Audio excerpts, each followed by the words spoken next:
Shit. Okay. Okay, it's time.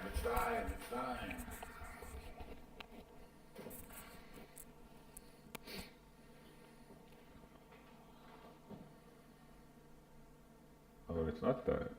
We still have 1 minute to go before the official start, which we were already late to. I had planned it till 8 o'clock actually, not 8 o'clock. What is the time right now?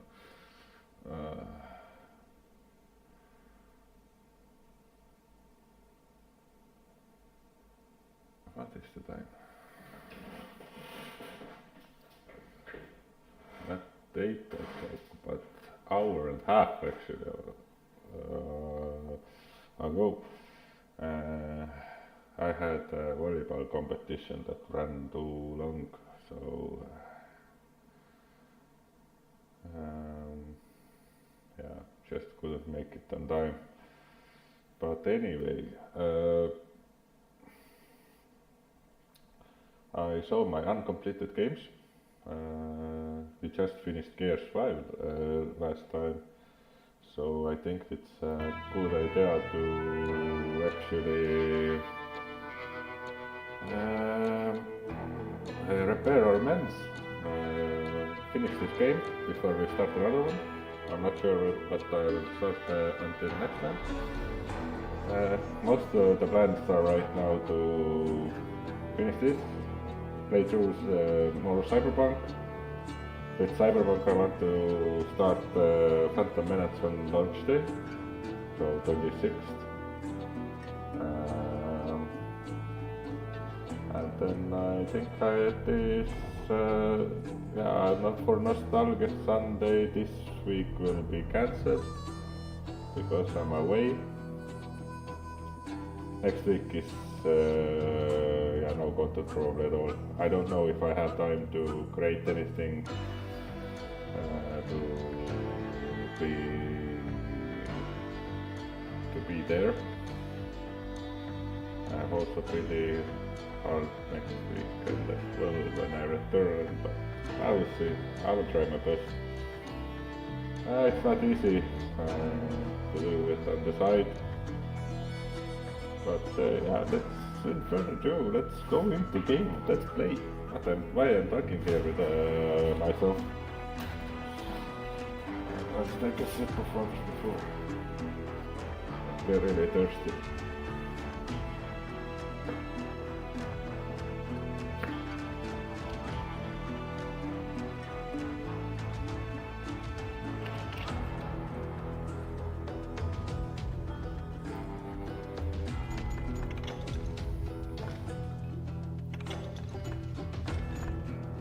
Continue. The magnificent one. Last time I played this shell, I think I played it in the spring. But anyway, didn't feel that good. I knew I needed resources if I was going to track down Roscoe Bob Bryant. And hunting Plumber looked like a good way to get rich quick. As the local vigilantes exposed him as the leader of the bandits and put a generous price on his head. Plumber rallied his gang to plunder one last gold mine before making their escape, and that's where I thought I'd find him. Throwing away from story. I'm just looking around. What is going on here? The world is a bit lifeless. I'm not sure how old this game actually is, but yeah, I just got it sub from free, so oh, let's try it. Looks cool. Lots of action.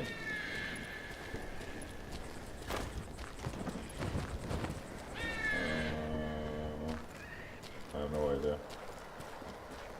There is something. I wonder what the Old West really looks like.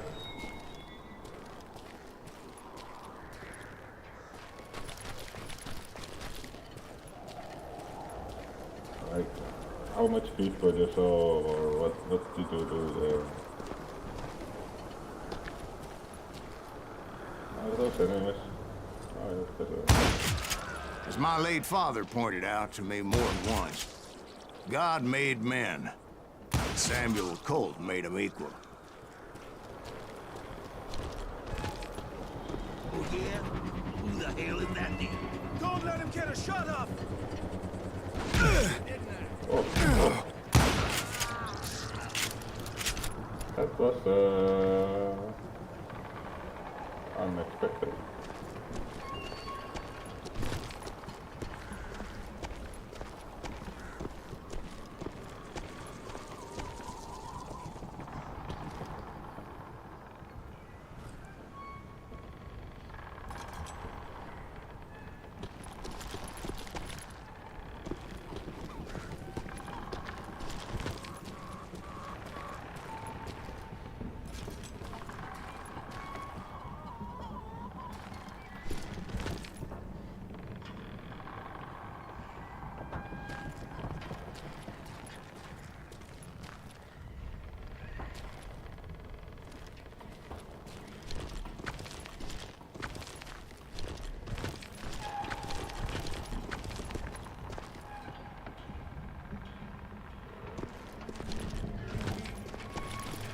I have no idea what I'm doing.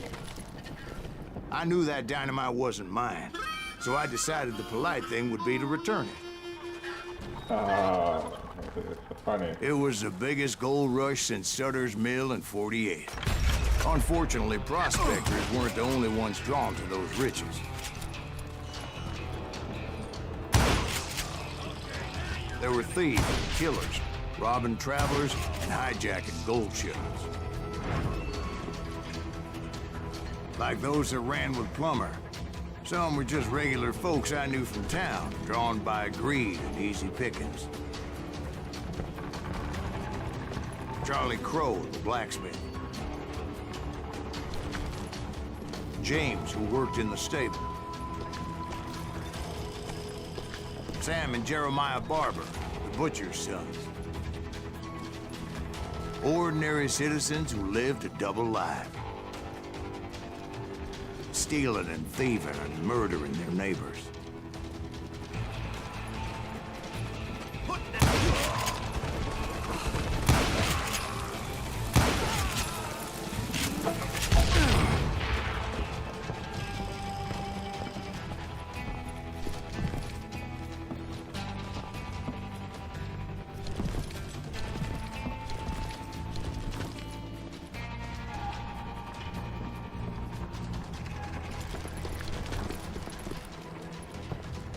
Something flashing, but I guess I was wrong.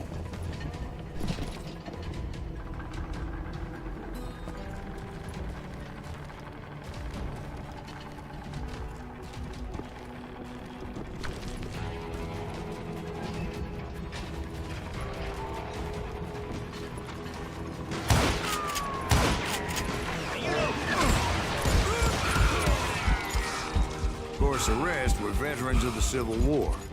Stone-cold killers trained on the bloody fields of Shiloh and Antietam. Dangerous, desperate individuals. Plummer had a lot of men on his payroll. A hell of a lot. That son of a bitch pretended to protect the public with one hand while stealing them blind with the other. He set up a defensive perimeter which I had no idea how to breach.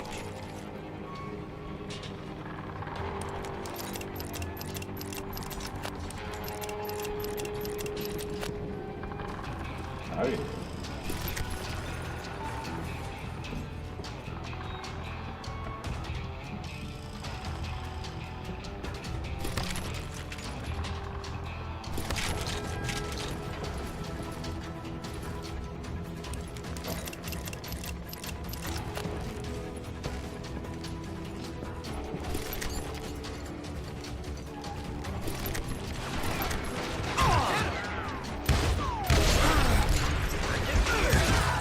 I was outnumbered and in way over my head, but I was too damn stubborn and stupid to realize it.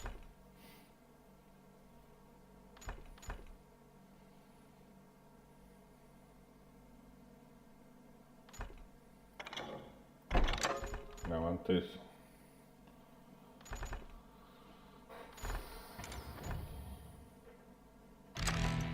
They must have thought I was touched.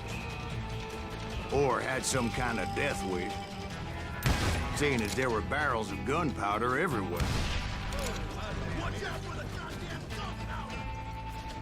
One stray bullet, one stray spark, and I'd be blown to hell and gone. Did I have any second thoughts about what I was doing? No.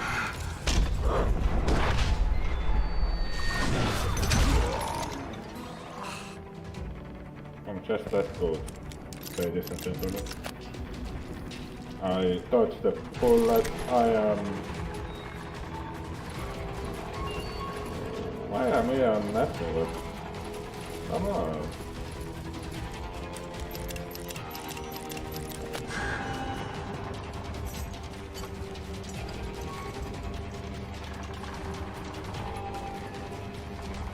I thought I was some kind of hero.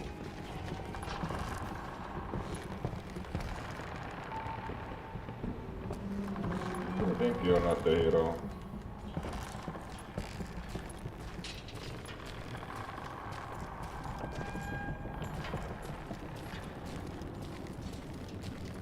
I finally made it past and headed on to meet my destiny.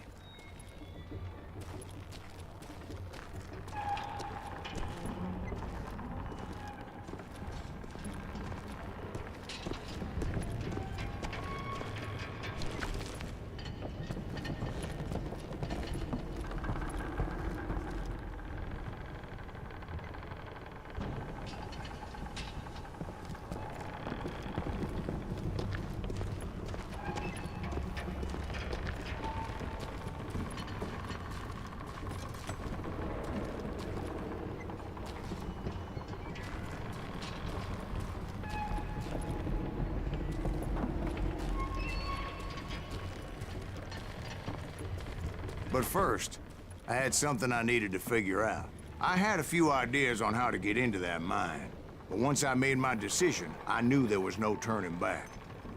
So my first thought was to enter the nearest mine portal. I saw an entrance. Made sense.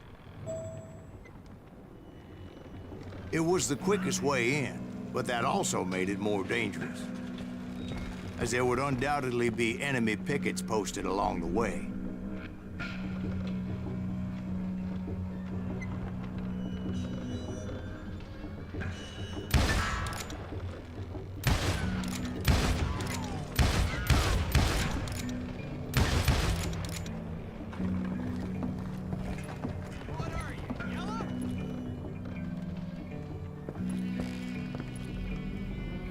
Plumber wants that asshole dead.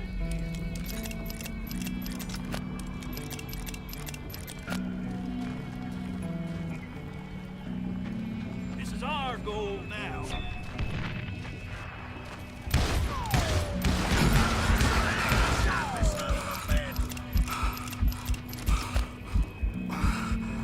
You can't take me. What in tarnation?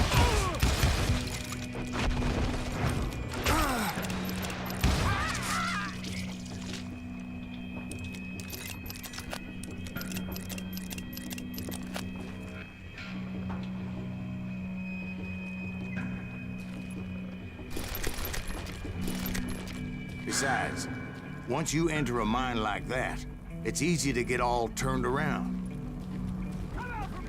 And that confusing maze of corridors wouldn't even be the worst thing.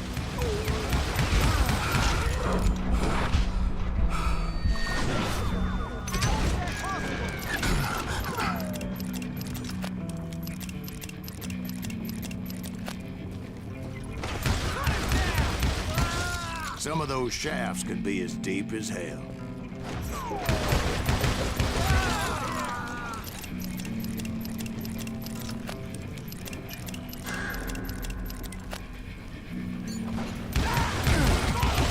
A single stumble or misstep can easily end in a deadly plunge to oblivion.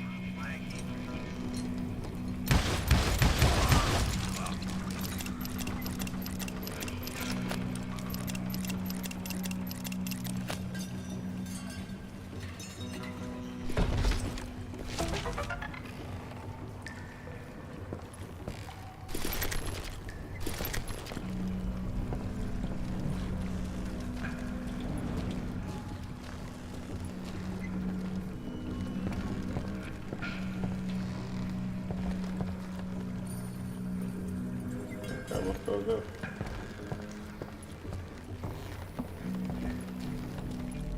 Quick reflexes often make up for a lack of common sense. Luckily, I was never one to be easily bushwhacked. I would just need to be careful not to blow myself to kingdom come.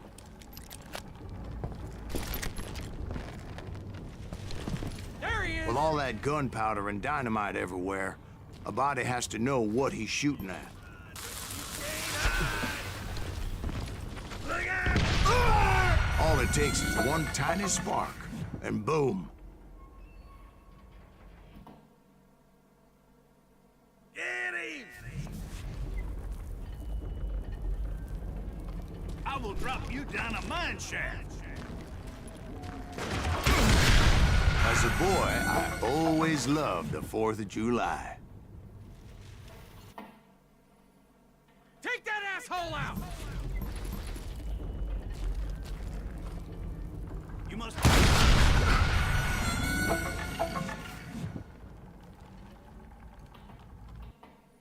Thank you!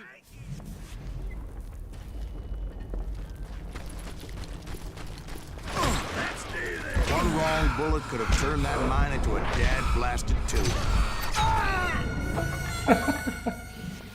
Oh my god.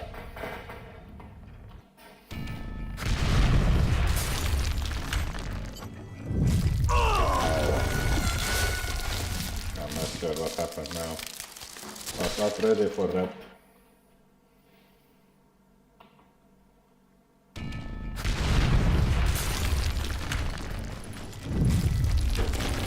I freely admit that my plan of attack was not just moronic, but clearly insane.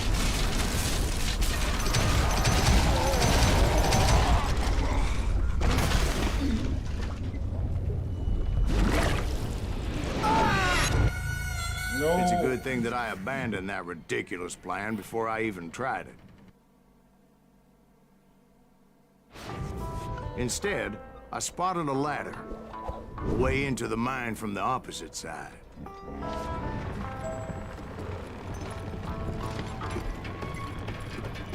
It was a long way around, but that approach seemed more sensible at the time. Of course, being I had a problem with heights, that scaffolding scared the bejesus out of me. Climbing down that ladder required some caution, because even though I had a younger man's reflexes, no man can dodge a damn bullet while climbing down a rickety ladder. I needed to make a leap of faith, which ain't easy when you're suspended between heaven and hell. I was determined not to give up, however.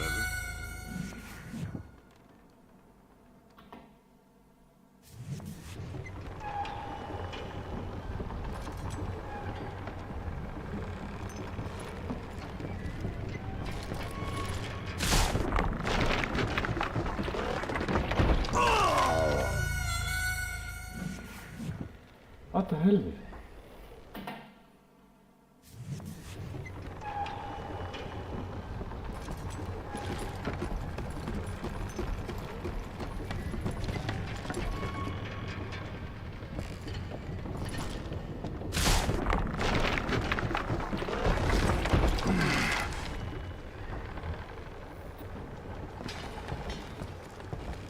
As Sheriff Plummer seemed quite the despicable character. When the vigilantes discovered what the sheriff was up to, people were outraged. That 10,000 they put on his head would go a long way to helping me find old Bob. And I had made it my mission to settle that score come hell or high water. I do not deserve to die like this!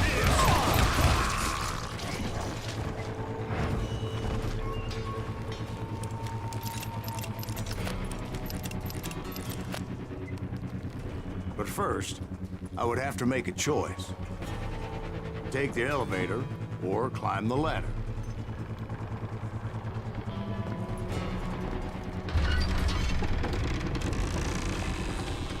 I picked the more convenient and more dangerous route.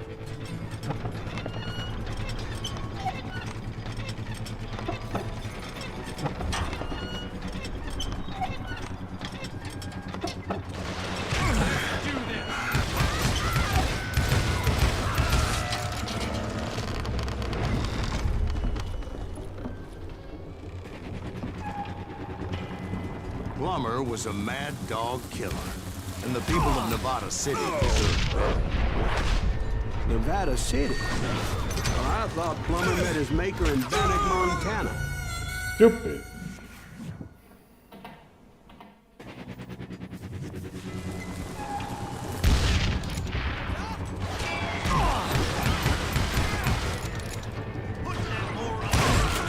Right, well, he was the sheriff of both places at one time or another, but that's neither here nor there.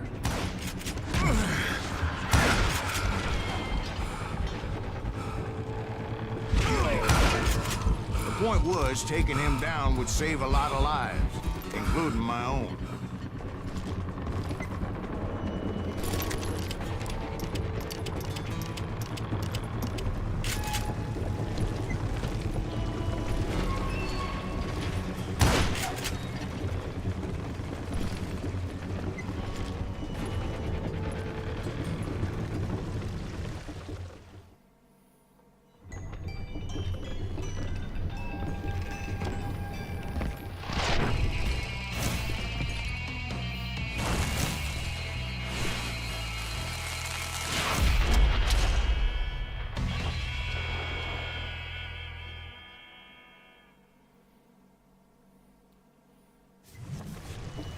Gonna blow you into next week! This is just getting worse and worse for you! Henry Plummer was clearly unhinged, and I could see right away that this was gonna take some doing. You're taking me!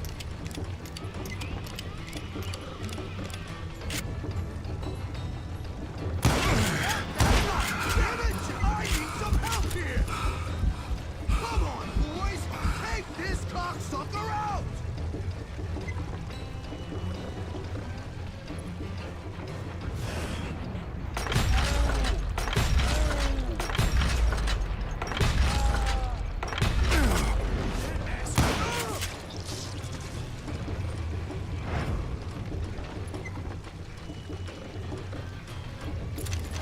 You want some more? They're gonna bury you in a million pieces! You can shoot, but can you aim?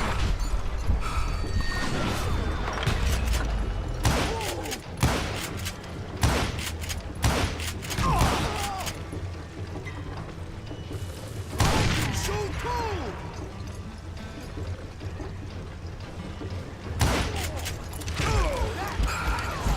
That's this, you son of a bitch!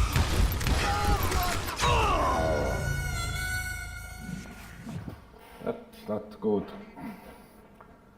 Totally suck at this game. I'm not sure what difficulty it is.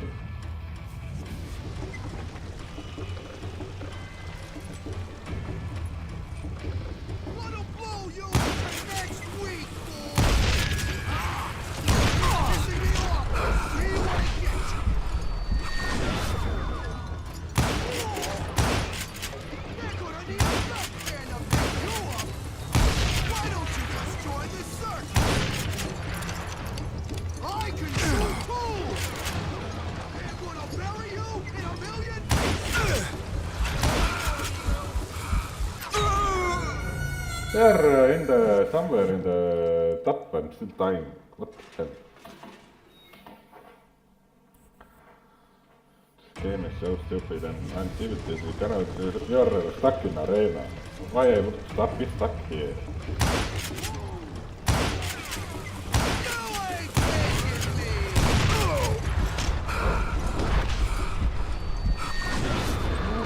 Why should I do that? Lucky shot! Time to blow your shit up! They're gonna bury you in a million pieces! I'm going all medieval on your ass!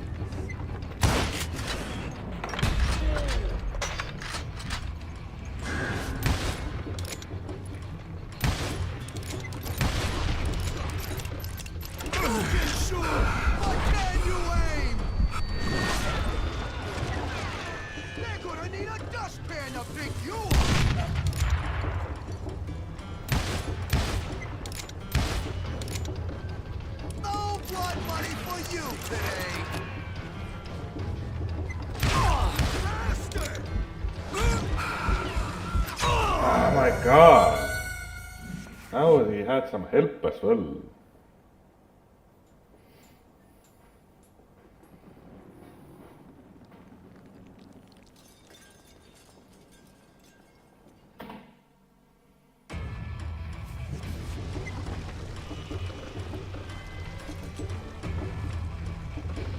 Gonna blow you next week, boy! Check my ass!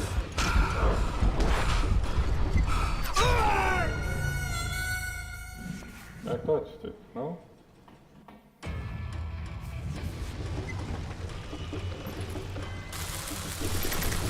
I've got a lot more dynamite than you! I can shoot too!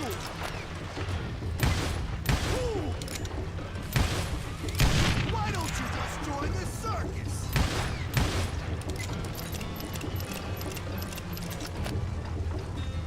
No blood money for you today!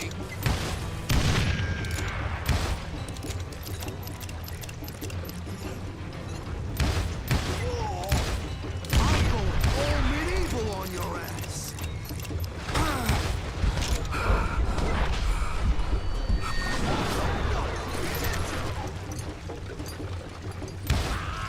You killed him! I killed you! You ain't taking me!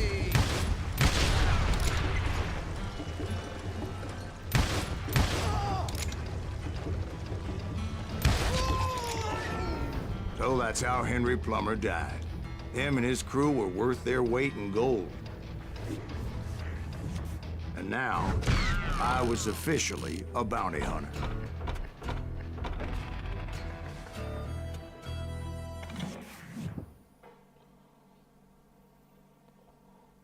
So, did you finally go after that Bob feller? Well, I heard word he was in Kansas with John Wesley Hardin. So that's where I went. Where in Kansas? Abilene. Why do you ask, Ben? No reason. Was Hardin as fast as Ringo? Ringo was fast, but John Wesley was as fast as the devil himself.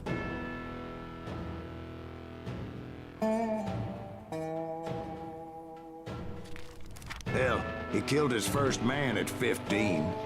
From that day forward, he had a price on his head and wouldn't back down for nobody, not even Wild Bill Hickok himself.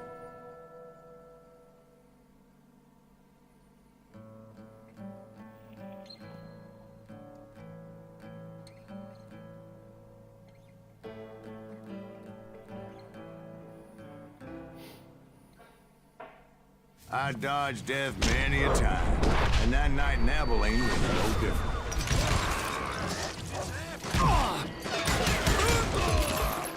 I was there with the intention of finding that bastard Bob and collecting the bounty on John Wesley.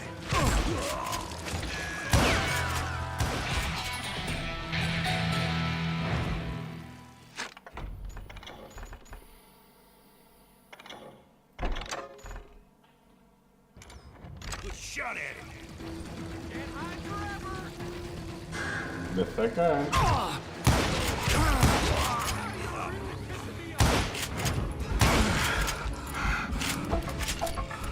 I thought the Texas Rangers got Hardin. Yeah, that's what they want you to believe. It was cold and a witch's tit and a brass bra that night as I fought my way past his loyal compadres to the very same saloon we're sitting in today. Look around and imagine this place painted in blood. Hardin was waiting for me, and...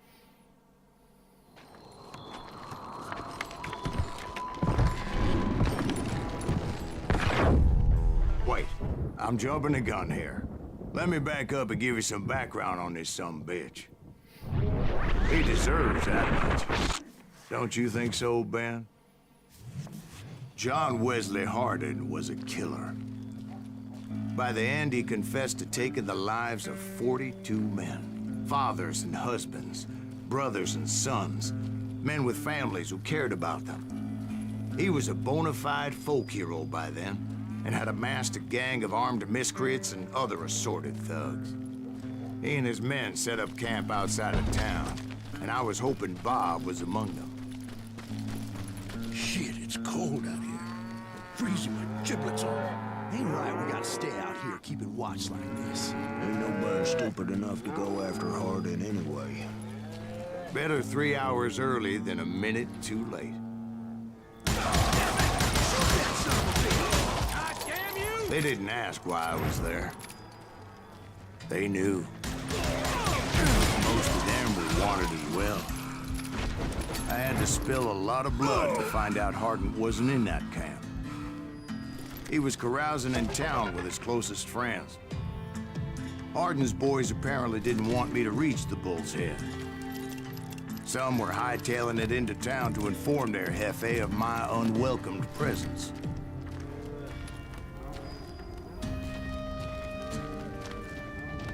You bastard!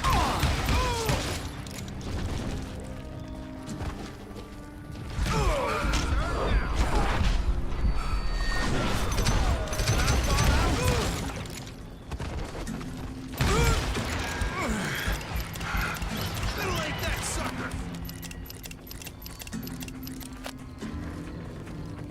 Yeah, you know you can't be... I suck. Do you believe in ghosts?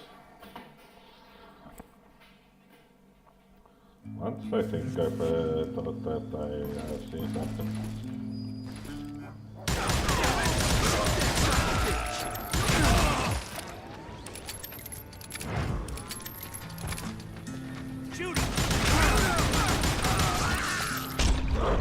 I figured Hardin was here somewhere, but to get to him, I'd have to get past his gun hands. Hide, you lily-livered son of a bitch! He's almost as good as me.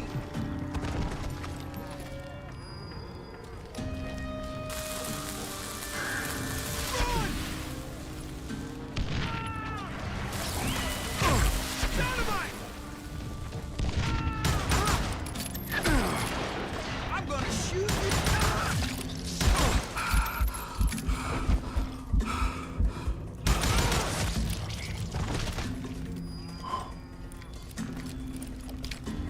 Tell Hardin someone's coming for him. Stop that bitch! Why the Let the boys know we got another law dog. How the hell?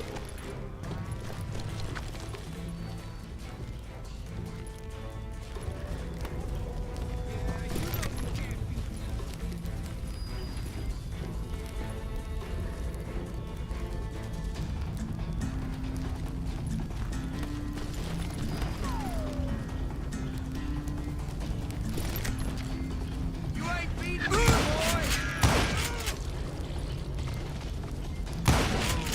I wondered if Bob was among them.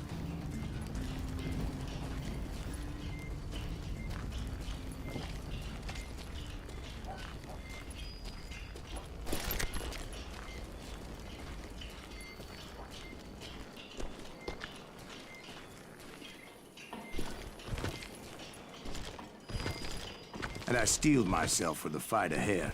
For as good as I was, deep down I wondered if John Wesley wasn't just a little bit better.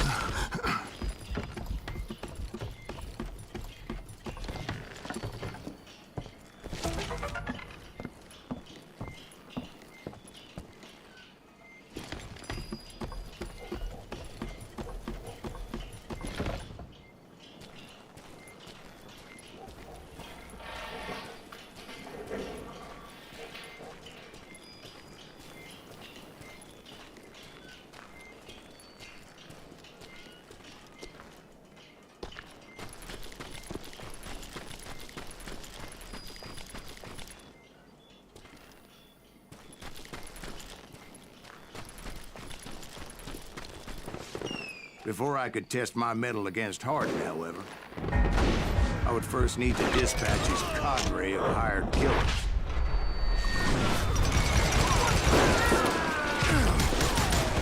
Most of these degenerates were beyond redemption, but John Wesley might have been a different story.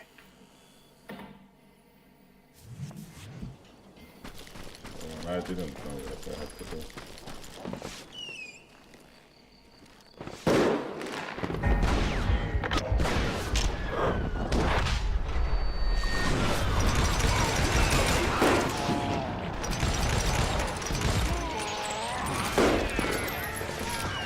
I have to vote. God damn it.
Reloaded?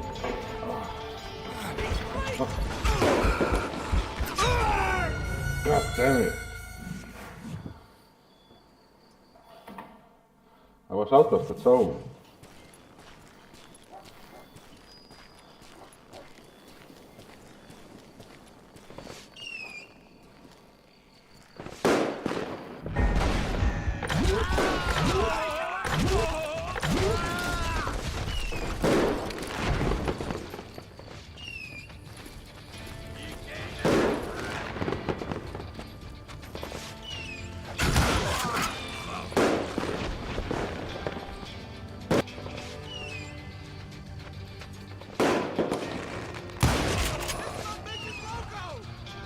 I didn't learn until later that that night was in fact his birthday celebration.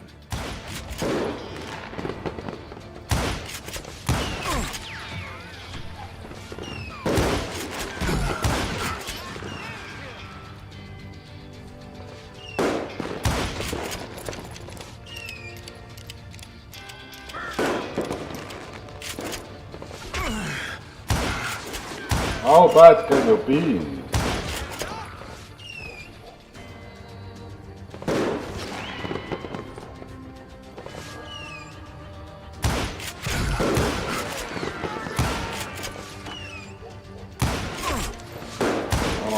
Come on, you can do it. Just shoot that asshole.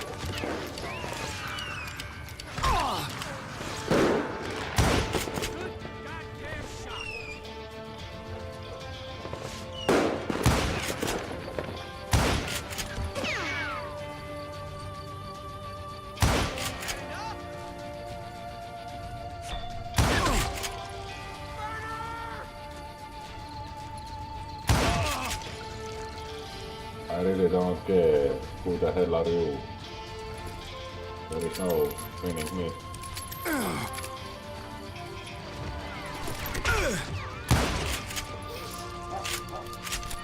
I think I already mentioned that I found Hardin in this very saloon.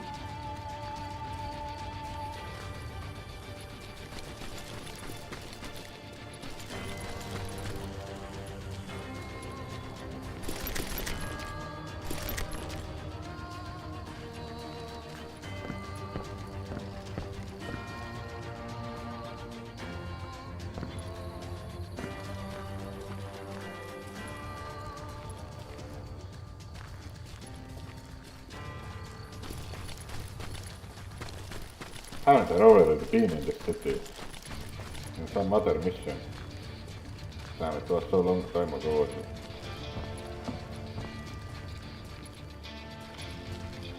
I know the saloon is there. I know.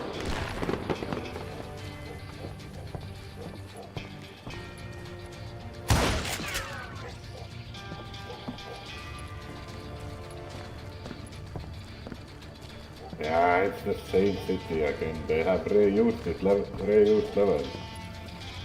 Those little...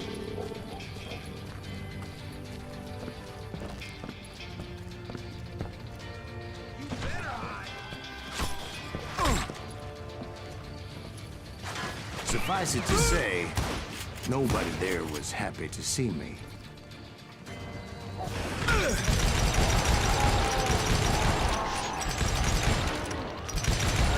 In fact, I felt a certain hostility.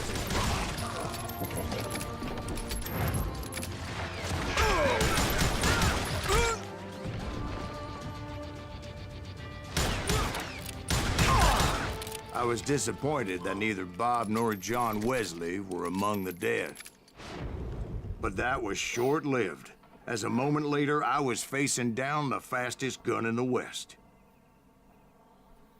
I have to use more of my ability. That's really my, like, it's really good ability.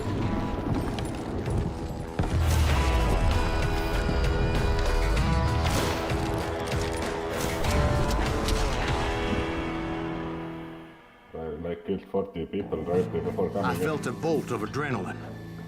Or maybe that was fear. He was well known for his tricks, and I knew I'd need my own if I was ever to defeat him.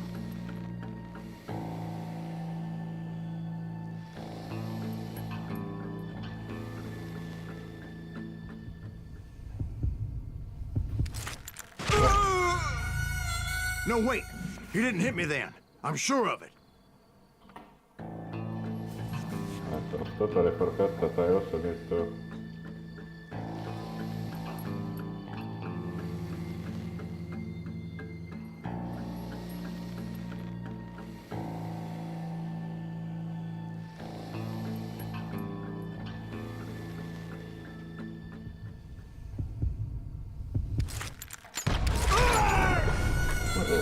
What was the note?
That man was faster than greased lightning.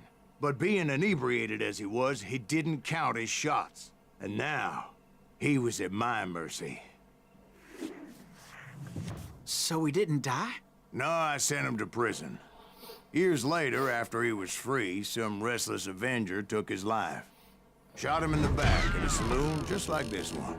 Anybody up for another beer? Ben?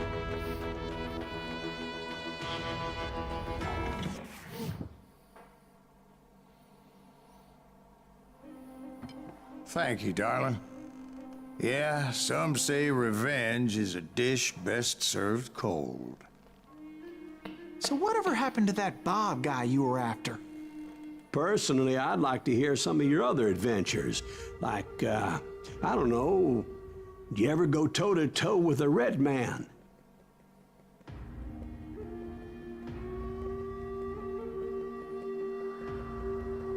Yes, I did, Ben. I remember once I was after this renegade Apache, Grey Wolf. Strangely enough, revenge was also his primary motivation.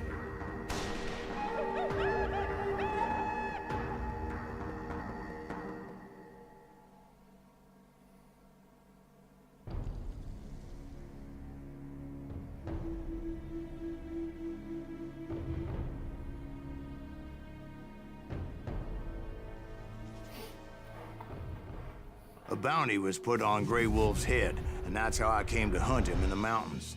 Mountains so high they tickled the nether regions of heaven.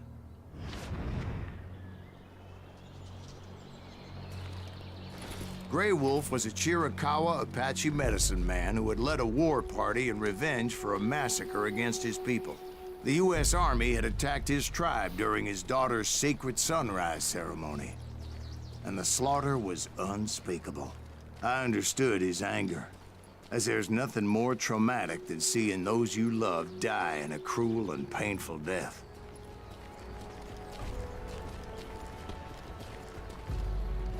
Right from the beginning, I couldn't shake the feeling that Grey Wolf was watching my every move. He led a band of young Apache warriors who wanted retribution, and were more than willing to die for him.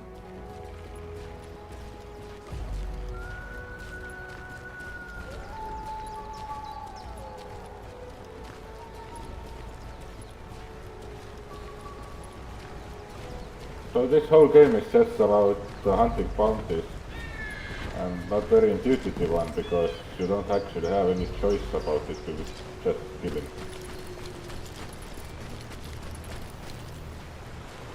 Bit boring for my taste, bit boring. I don't like playing games like Title 1, Horizon Zero Dawn, yeah, Control. I recently made this small review about the Control after a while, and I remember I didn't like the story much, but the gameplay was super They fun. saw me before I saw them.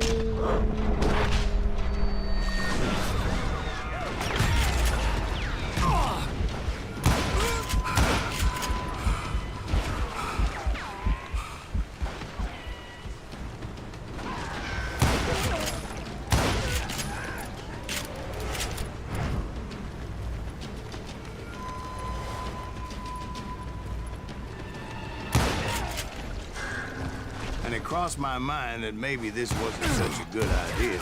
But now that the shooting had started, there was no backing down.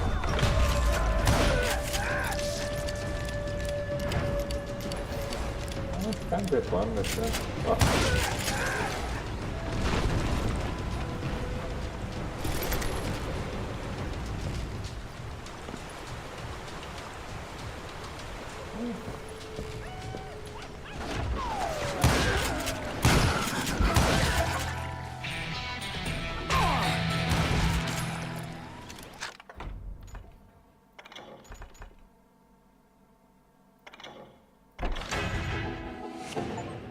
quick shooter. I wanted a better quick shooter anyway.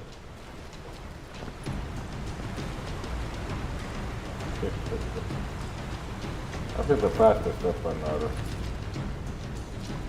So that's been great, so.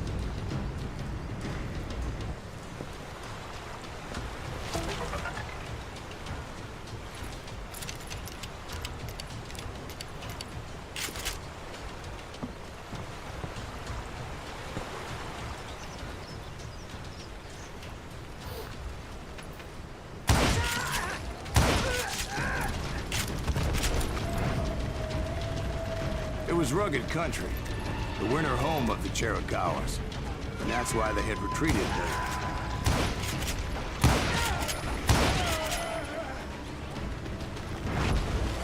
I admit to having some regrets about going after them the way I did. But then again, I got a lot of those. Didn't I?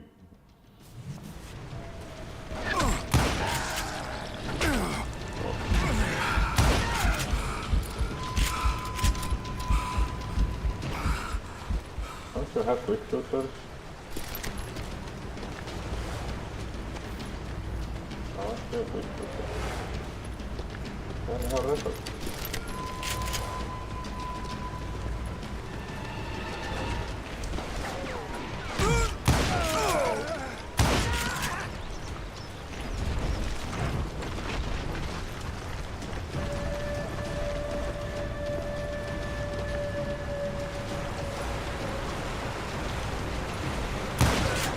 Grey Wolf? Not at that moment, but I did find the entrance to their hideout.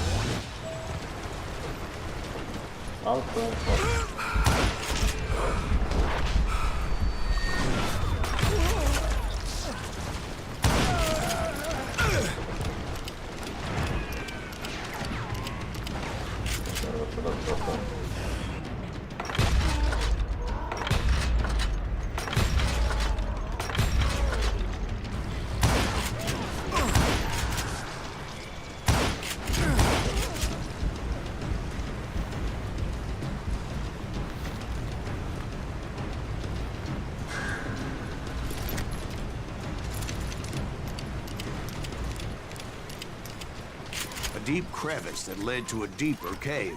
That's how you went in there. Yeah, but it's not out of bravery so much as pure, angry cussedness.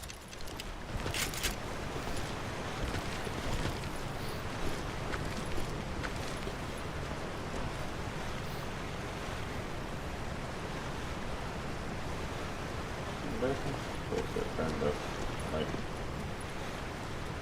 very basic, but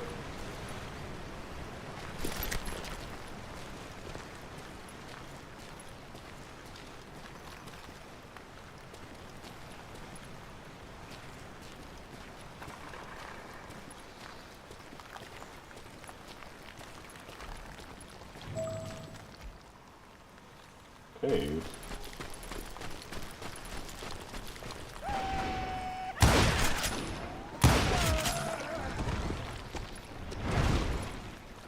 Oh.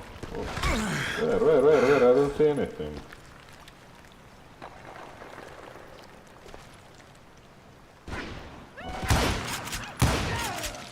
Okay, that's cool.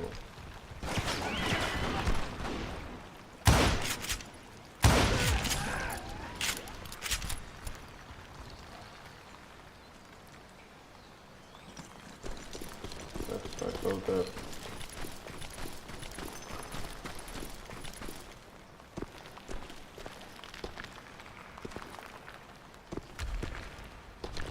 See, back then, I had a stubborn streak a mile wide, and I wasn't about to back down. So it was like pitch black in there? Actually, it was pretty well lit, as they had torches on the walls.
How big was this cave?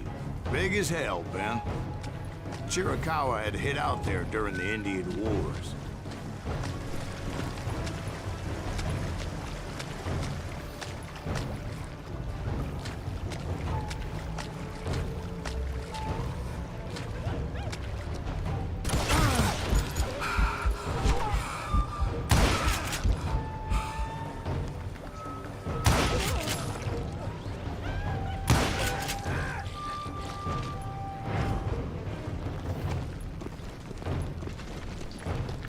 They thought it was haunted with the ghosts of those murdered by the horse soldiers. The cave was haunted with dead Indian ghosts?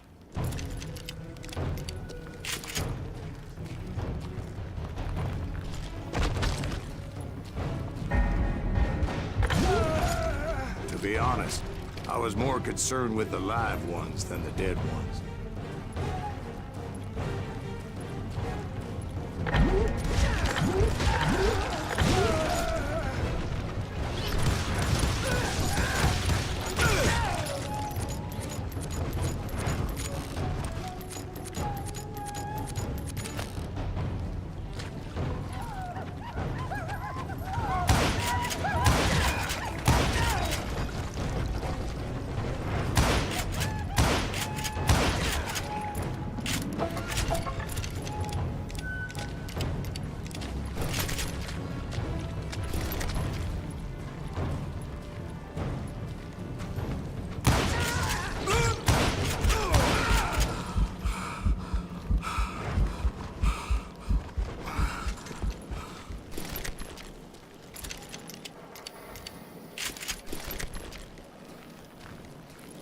How come you know so much about engines?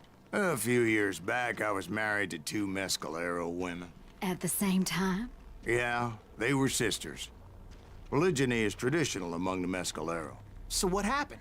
Oh, I had to get out of there. Those girls never shut up. Both of them nagging at me all the time. Drove me half crazy.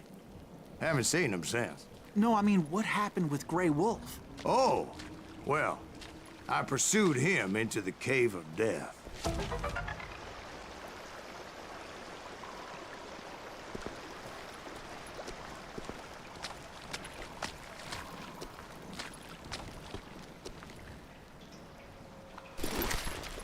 I came upon this flooded grotto, and that's when I saw him. He came to me unarmed and unafraid. His voice echoed in the shadows. And I sensed he meant me no harm.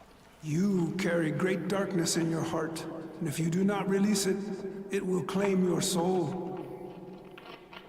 The sound of his voice put some kind of ancient Indian spell on me.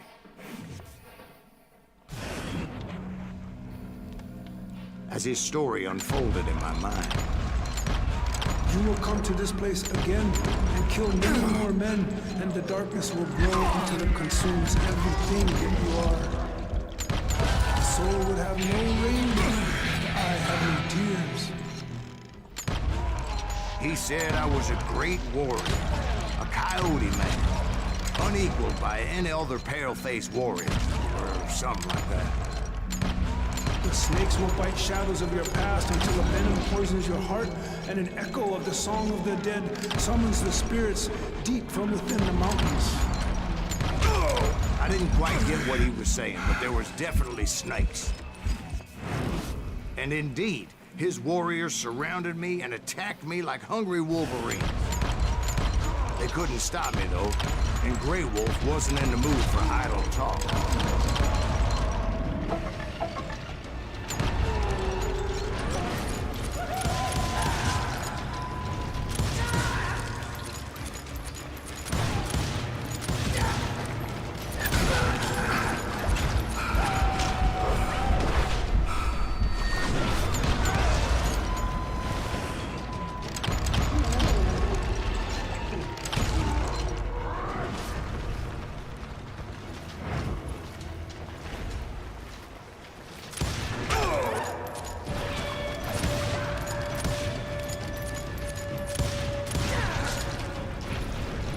I swear I couldn't see any way out of this trap. But suddenly, one just appeared. Kinda like a miracle.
I felt like I would be lost in that damn cave forever.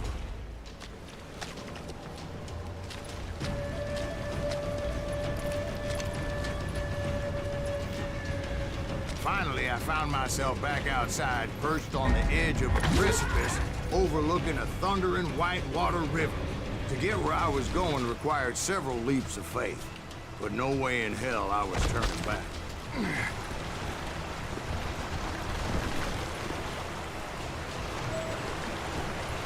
I chased after him, determined to make him explain the meaning of all that mumbo-jumbo.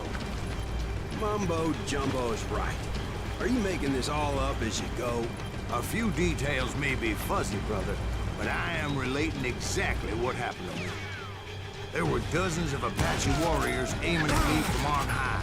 Dozens? Well, maybe not dozens, but there was a lot of them. At least 3 or 4. Well, more than that, little lady.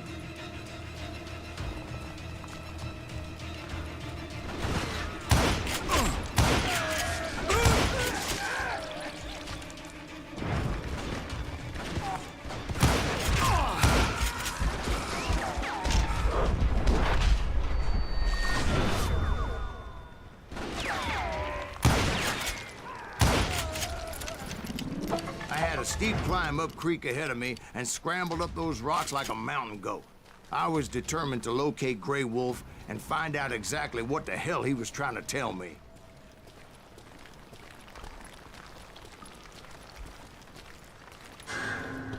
And wouldn't you know it, that crafty son of a bitch led me right into a trap. What kind of trap? Well, son, there had to be at least 100 Apaches surrounding me. 100? God be my witness. Oh, come on. Who are you kidding? Hey, I believe you. Come on, tell us how it ended. All right, but I'm not gonna drag this out. Where were we? You were surrounded by 100 Apache warriors. Well, I didn't take the time to count them exactly, but there were a lot of them.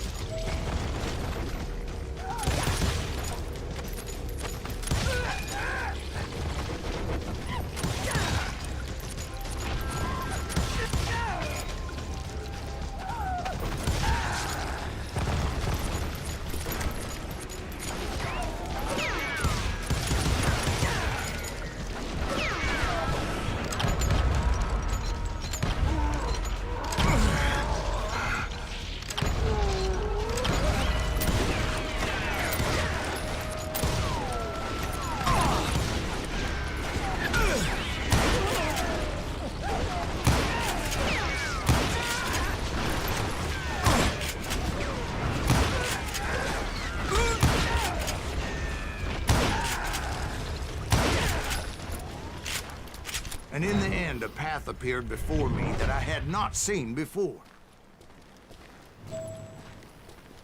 I followed it as I desperately needed to find out what Grey Wolf was trying to tell me.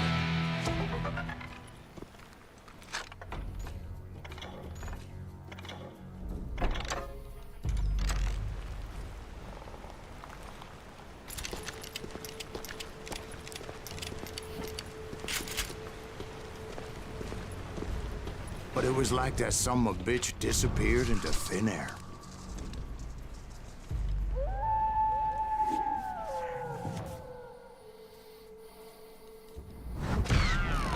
Never did find him. And never did collect my goddamn bounty.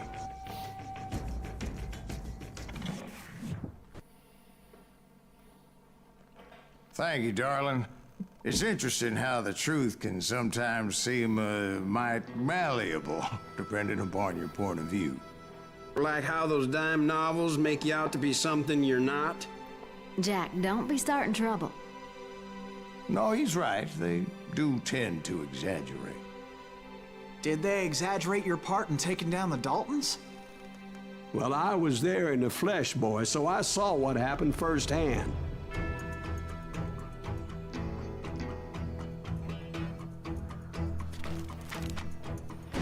Those Daltons were lawmen once, before they all went bad, robbing banks and trains clear across the territory.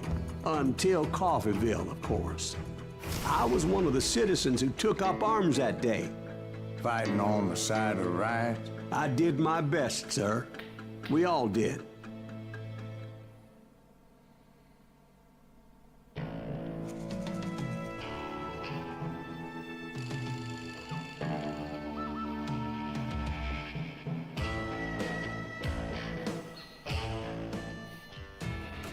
It was early morning. One of my friends was a local gunsmith, and he handed out firearms to anybody who'd take one. You see, the Daltons got it in their heads to rob two banks at the same time. Two banks on the same damn street. Story was Bob Dalton's girl was always riding him about how he had no ambition. Oh, you're nobody next to Jesse James, she'd say. Finally, the bastard took his brothers to Coffeeville just to shut her up. Well, the locals recognized the Daltons right off. Before they could get away, half the town took up arms to defend their property. Their first mistake was pulling a job in their own damn hometown. The boys grew up in Coffeeville, so everybody knew them. Put some holes in it!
brothers paid dearly for their stupidity. But everybody knows they had it coming. There's more to it than that. I read all about that day, so I know for a fact that it went down very differently. First of all, it was high noon. A posse of U.S. deputy marshals were on the rooftop across the street. Get ready, boys. They're gonna make a move. The lawmen had been tracking the Daltons for months. Now they finally had them dead to rights. Among them was a bounty hunter feared by many a lawbreaker. This man had no intention of letting the Daltons slip away. The marshals tried to get the Daltons to surrender. They'll give up eventually. You just gotta wait to suck the bitches out. This bounty hunter knew that the brothers were far too proud to ever lay down their guns.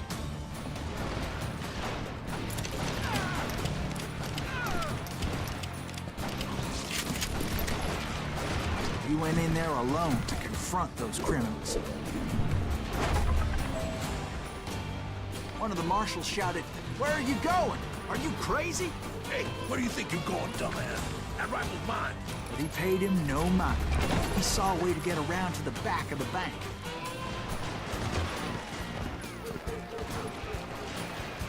Then he figured out how to hit the Daltons from a direction they weren't expecting.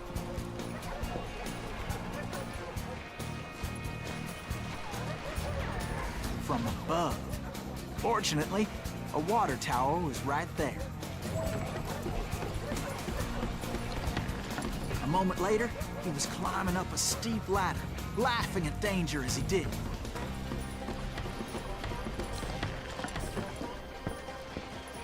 It was brave men like him who risked their lives to tame this wild hunter.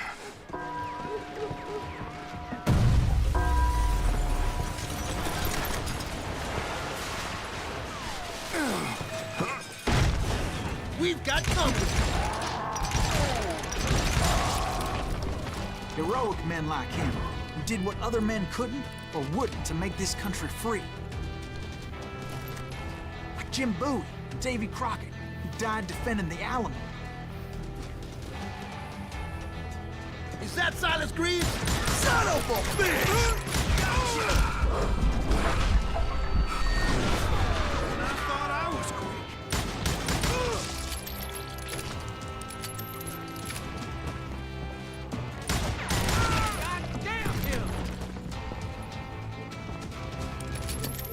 You're a goner! Guess you've had enough!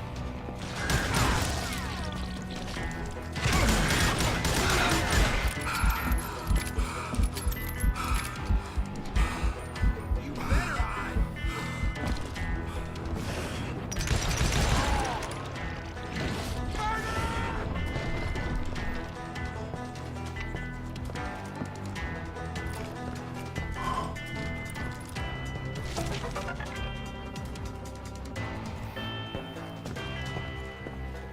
Over there!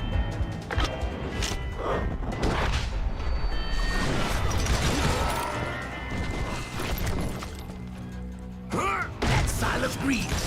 What the hell? Blam! Blam! He came away victorious, taking down those thieving Daltons.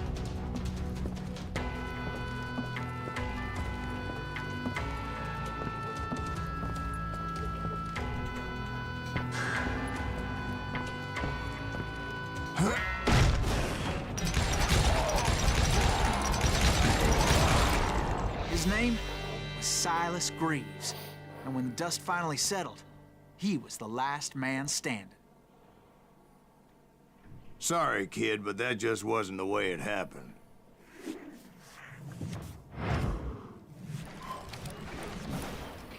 It was early evening, not high noon.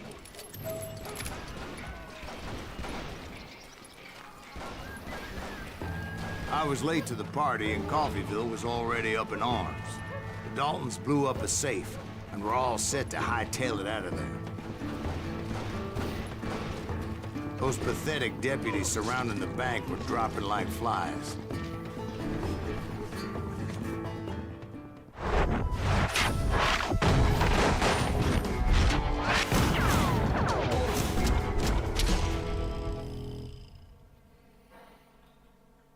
been tracking those jokers for months, waiting for them to do something reckless. And finally, they did. Those stupid bastards decided to rob 2 banks at the same time in the same town where everybody knew them. But they still had friends in coffee.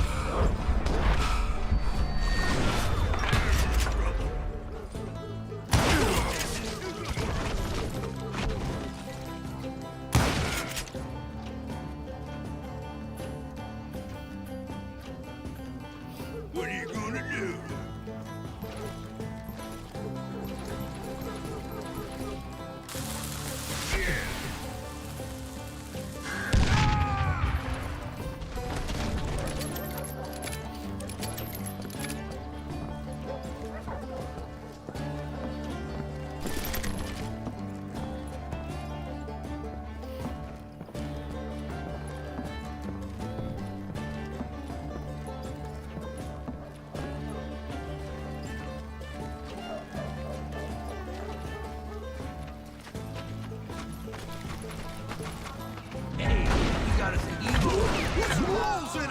Those friends came after me like a pack of wild dogs, tooth and nail.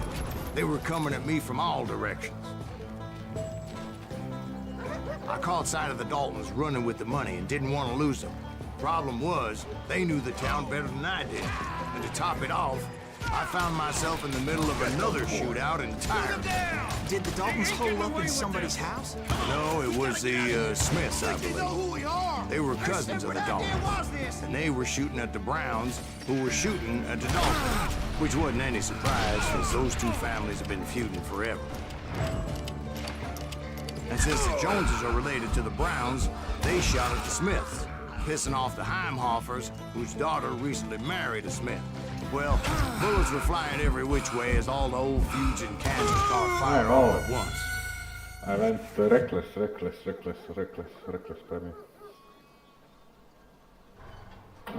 Very reckless, baby.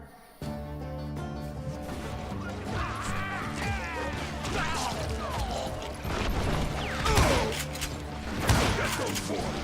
Get down! You ain't getting away with this! Come on! We gotta get out of here! They know who we are! Where's Stanford? How damn was this?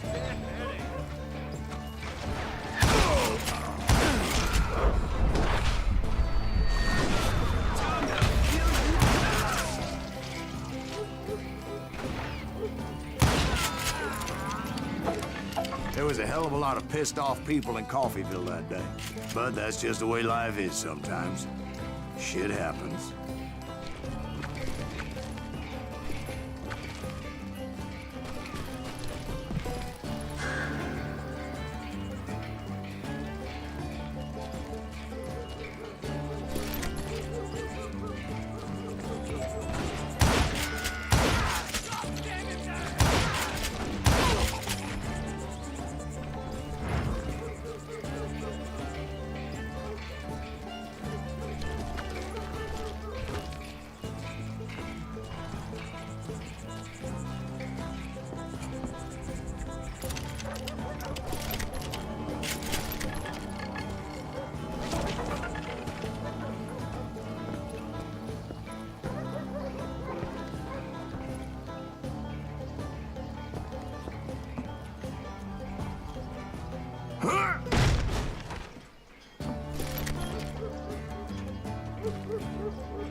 The Dalton boys knew I would never give up.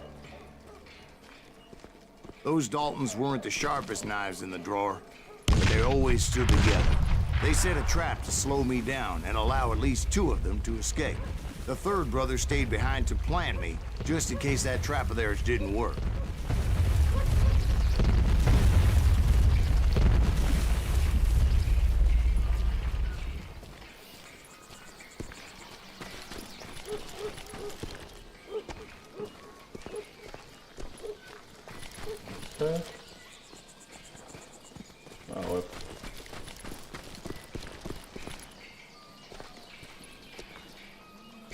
It was Emmett, the youngest. and he decided to stand his ground and face me down. I ain't afraid of you, Silas Greaves. This is where it ends for you. He was determined to protect his brothers. And I understood how he felt. Taking me on all by his lonesome wasn't exactly a recipe for a long fight.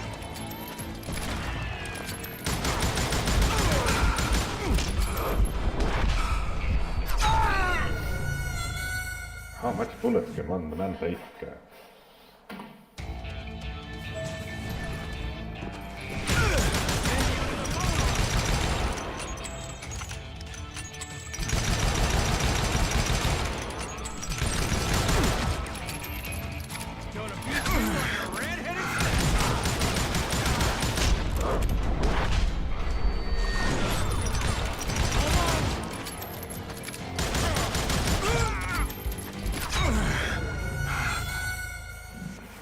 This is not possible.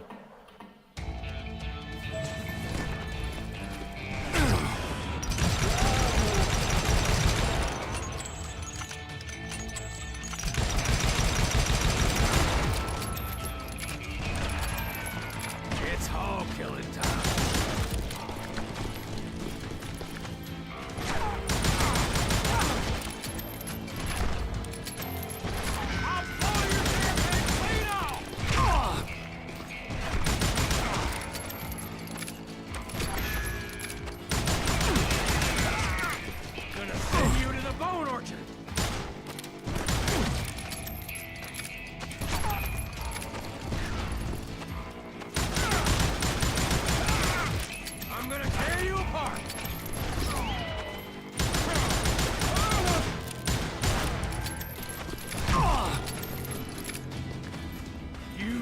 With the wrong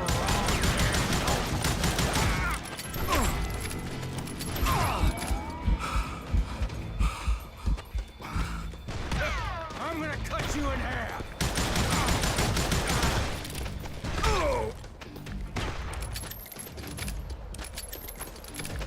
Gonna beat you like a red-headed stepchild.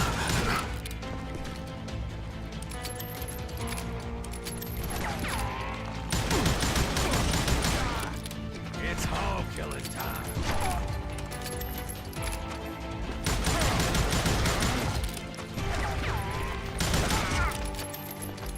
I'm gonna plant you where you stand. But Emmett Dalton survived the robbery in Coffeyville. He's the only Dalton who did. They say he was shot 23 times. Well, Dwight, who do you think put all those damn holes in him?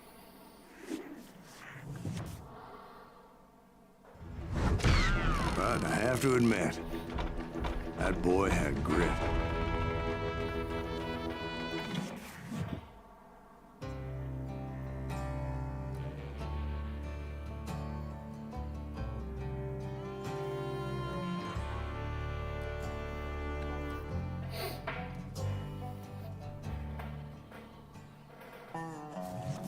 We'll get those suckers! It took me a couple of days to track the Daltons down. They can't get away with this! And in that time, a whole posse of local vigilantes offered to lend a hand.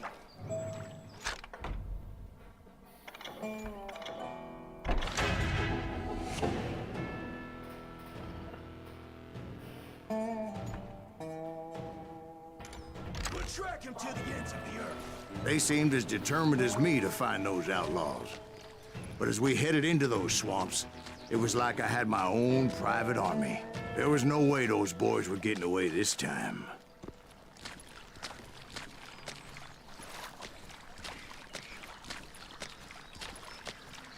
But still, I'm alone.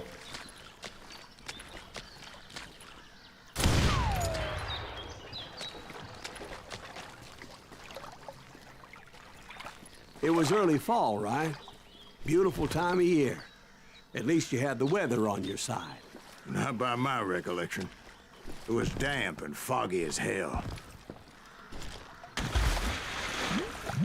It was tough to stay on a true course, so we kept an eye out for landmarks.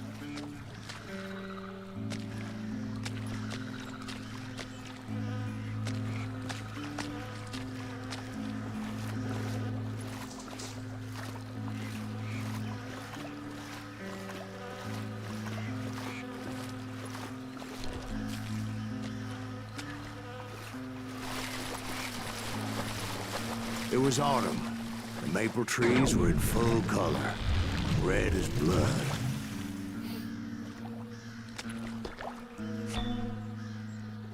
The rains that year were torrential, so the whole area was flooded. The vigilantes had spread out wide, and pretty soon I couldn't see anybody.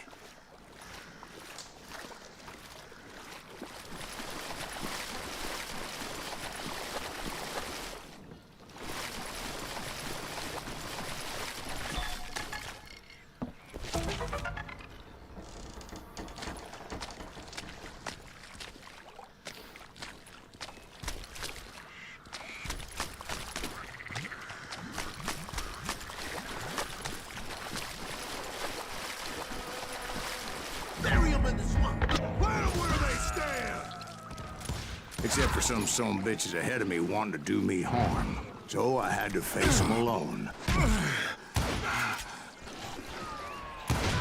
I wondered why my compatriots didn't come running when they heard the shots.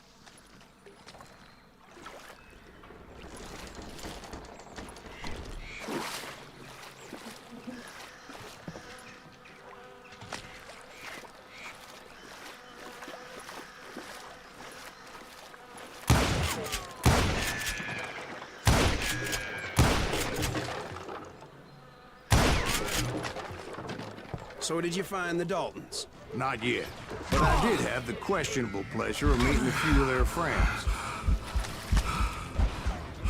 Let's get to that.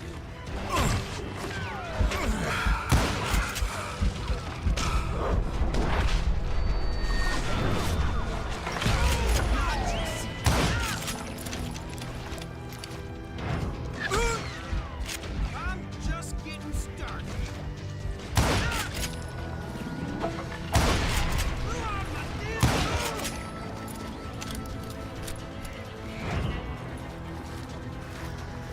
The boys had established quite a reputation by that time, so they attracted all manner of riffraff to their cause.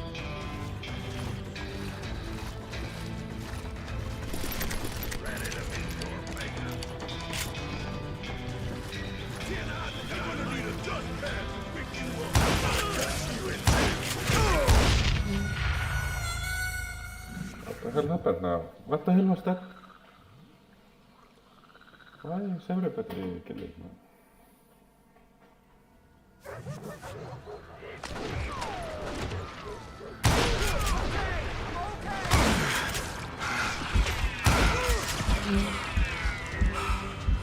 I'm gonna shoot you dead.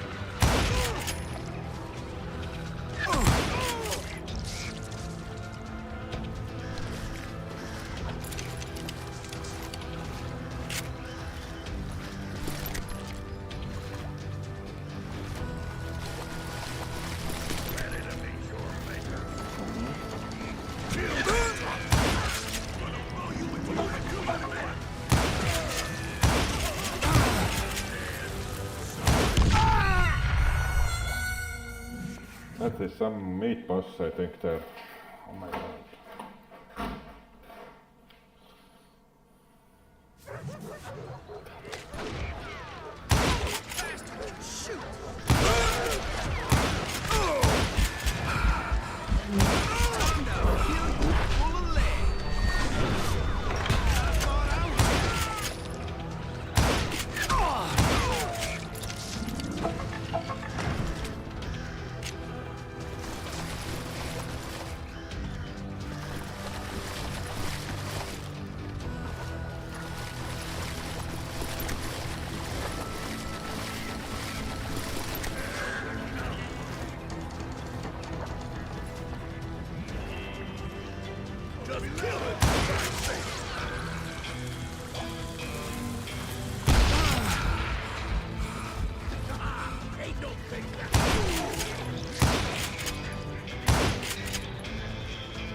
my reinforcements was nowhere to be seen. Point being, I was under serious attack.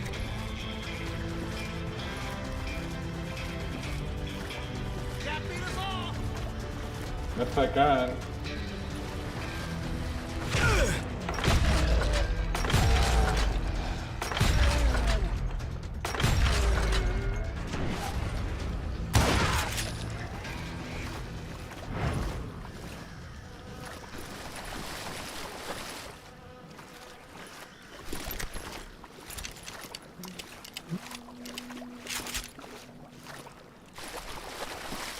But luckily, a barn materialized as if right before my eyes. I scrambled up top to get a better view.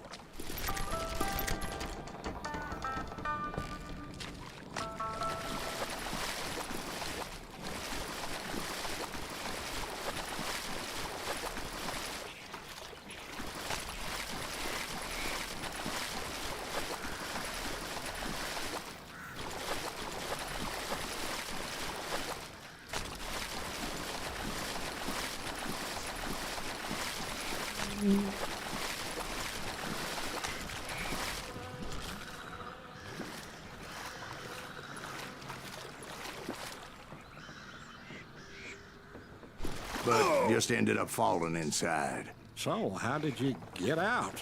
The barn doors was open. About right then, I saw some suspicious characters running for the bushes. Of course, I followed them.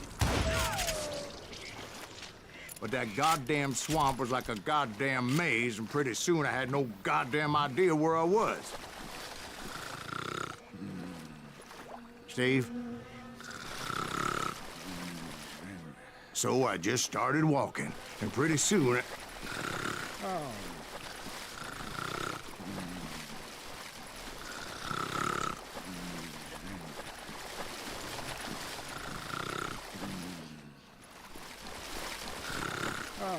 Steve? Steve? Huh? Oh, no, I'm listening. Indians surrounded me from all sides.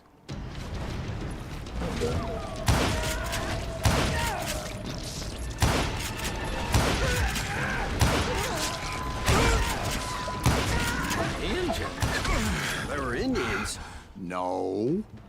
I just wanted to make sure Steve was paying attention. Now, where was I? You were following the Daltons through a swamp? That's right. See, Steve? Dwight's paying attention. No, I'm listening. I was just resting my eyes. So, where was I? The Daltons. Right. See, there's a reason so many outlaw gangs are made up of brothers. Being a brother is a very sacred thing. It's a bond like no other.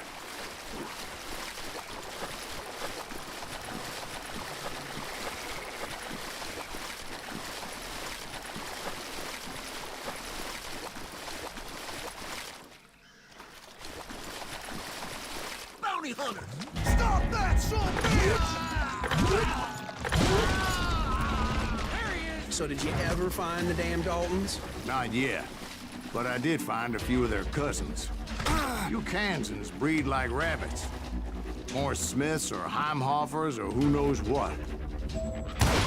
But hell, what's more important than family?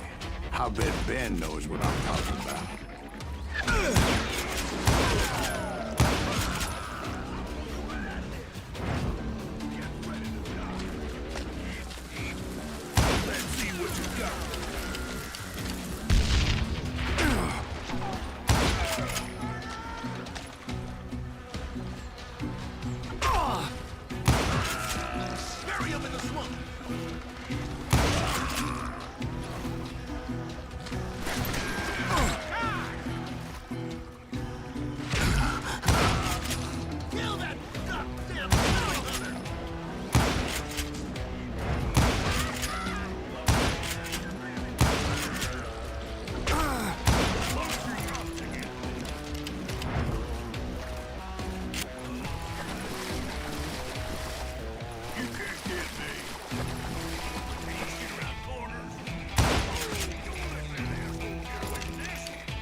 boys were out there somewhere, standing together against anyone who would threaten them.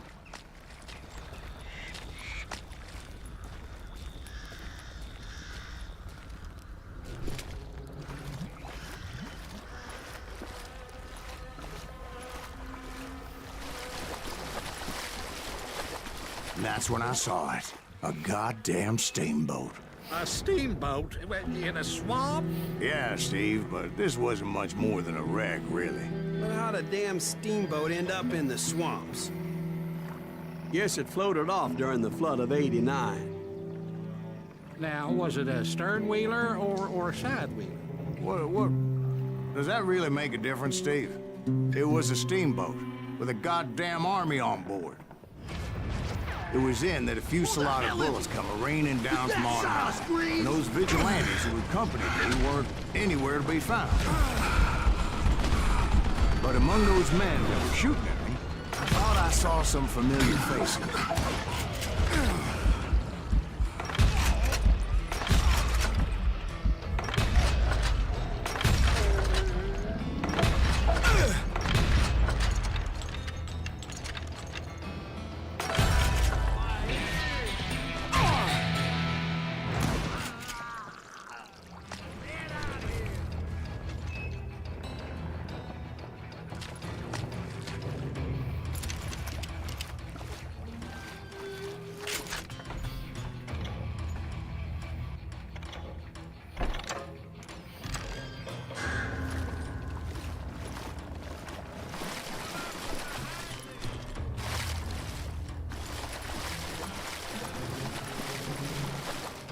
It's you or me?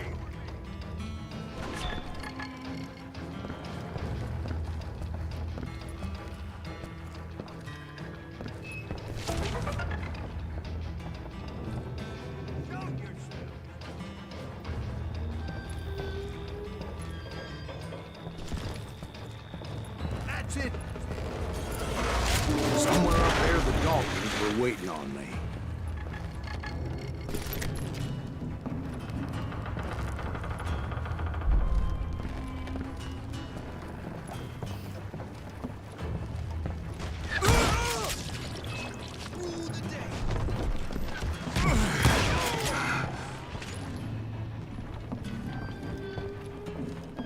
Sounds like you don't give up too easy.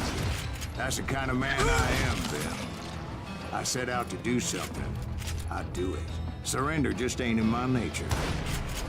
Plus, I'm stuck in hell.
Right about then, much to my relief, the vigilantes finally arrived. Their leader motioned at a cabin in the middle of the top deck, pointing me directly at the Daltons. I finally had them, after months of dogged pursuit.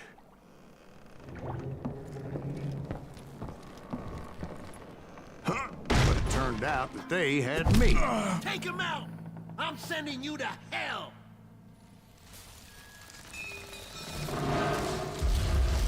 The Daltons had played me like a fiddle. Apparently, the vigilantes were on their damn payroll. They didn't just want to shoot me. They wanted to burn me alive. But finding my way out of a burning labyrinth proved to be quite a challenge. It was a riverboat, right? I mean, it's not like it was a goddamn ocean liner. Well, yeah, but I was in a Did you fight. hear about that ship that's gonna launch next year? Largest one in the world. You're talking about Titanic. If you ask me, it's too blessed big. I don't think they're even float. So anyway, Don't be stupid, Steve. They know what they're doing. They say that the Titanic is unsinkable. oh God. But getting back to that steamboat, how'd you get off it, Mr. Greaves? I took in a lot of smoke that day, so I admit my recollection might be a bit hazy. But somehow I managed to finally disembark. I was coughing up smoke and pretty damn pissed. I was done playing games with those boys.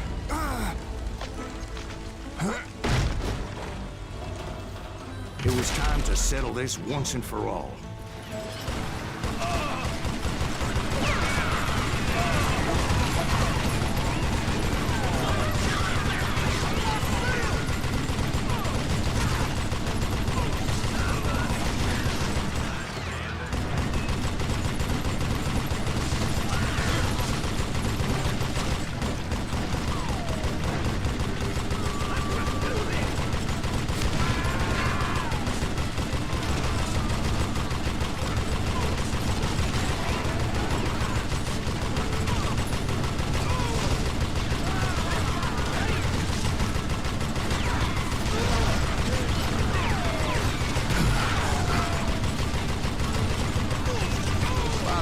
Weren't about to come at me one at a time. They were in this together. Two brothers side by side, determined to take me down. Confident that this time the odds were on their side.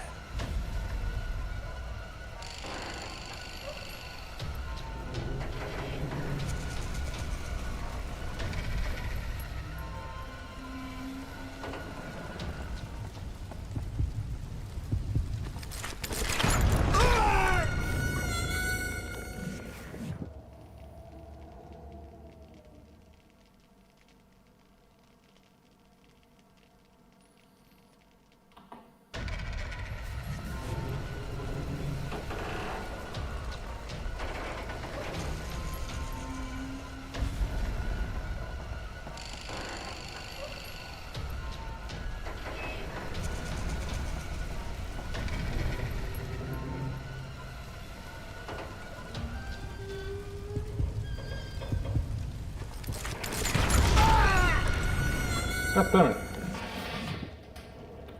I have to take two down.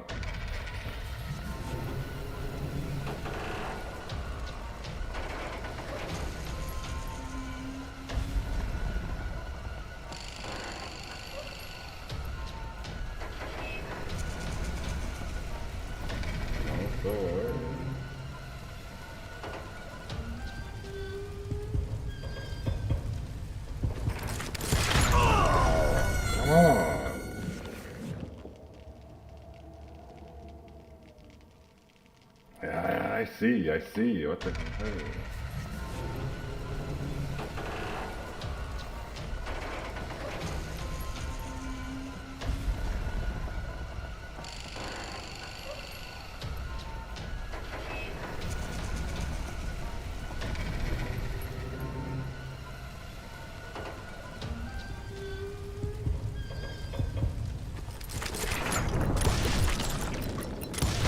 They got it wrong. A sad end for those two. If they'd only known that Emmett was still alive despite his wounds. Paroled 14 years later, he moved to California and sold real estate and lived off the legend of that fateful day. And the tragic death of his two brothers.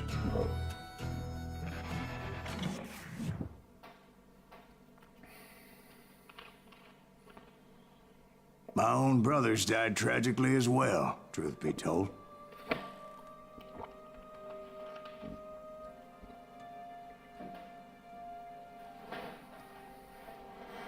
It was 1868, and me and my older brothers were pulling a tidy profit running cattle into Juarez, Mexico.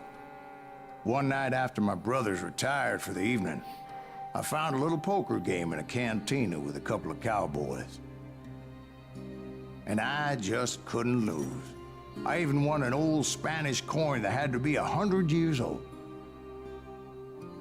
Well, I was mighty pleased with myself the next morning as my brothers and I rode for Texas. But before we crossed the border, those cowboys caught up with us. It was Johnny Ringo, Roscoe Bob Bryant, and another asshole named Jim. They wanted their money back and everything else we had, including our lives, as those boys didn't want us coming for them later. Bob put that old Spanish coin in my mouth and said, "I won't have it said that I left you with nothing, boy." Well, those horses bolted, and there we hung as those bastards rode away. The branch finally snapped under the weight of the three of us, but being my older brothers were bigger and heavier, they were already dead. And right then I swore to myself that I would avenge them. Ringo you know about. But Bob eluded me, until I heard he was riding with the Wild Bunch.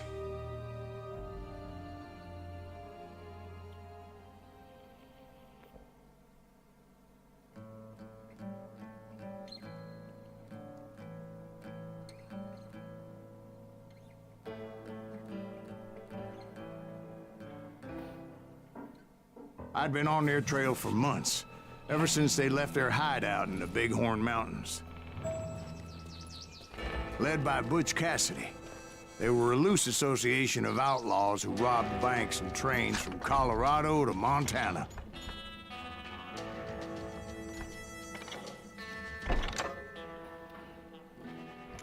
Among them was the Sundance Kid, and that murderous hombre I was tracking, Roscoe Bob Bryant. Were you a part of that giant Pinkerton posse after the Wild Bunch? No, boy. A circus like that would have slowed me down. Besides, I wanted Bryant all to myself. I'd heard about a large shipment of gold being transported to Wilcox, Wyoming on the Overland Flyer. I figured the Wild Bunch would likely hit such a treasure, and by God, I figured right.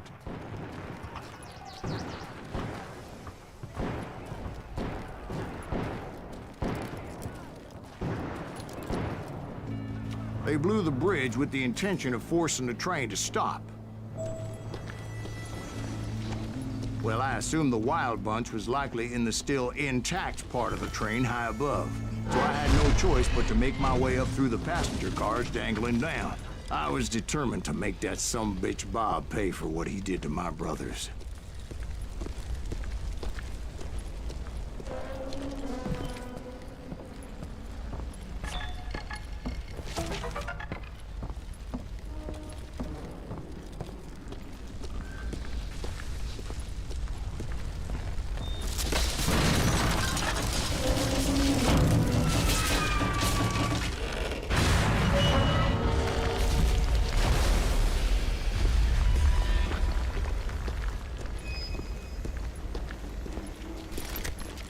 I found the device they used to blow the tracks, so I knew I was headed in the right direction.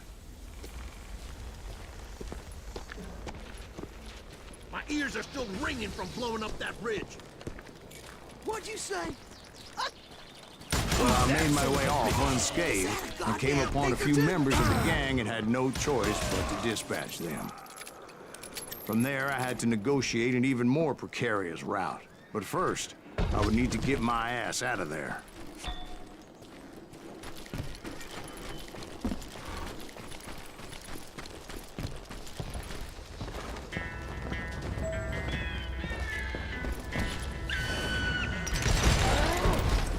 I jumped from the frying pan into the fire as the train was clearly fixing to fall.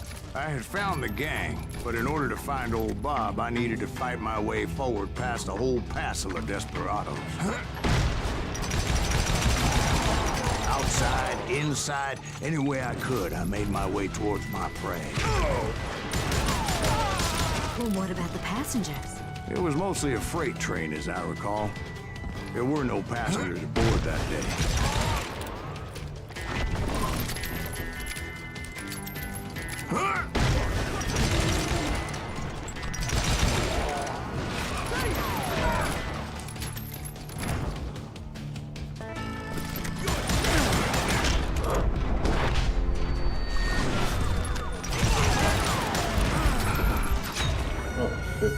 I thought this was dead.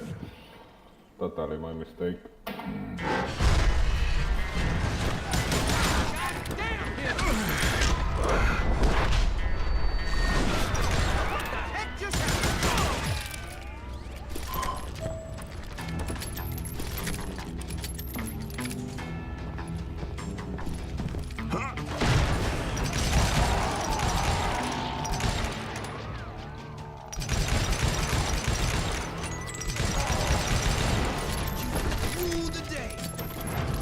Yeah, you will rule today. You can't hide from me.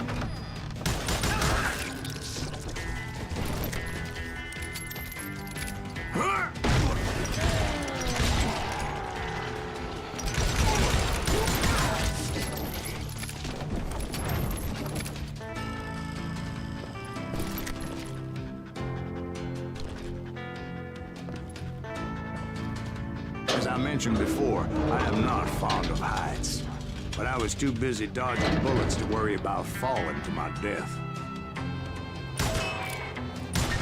Odds were I was likely to die that day anyway.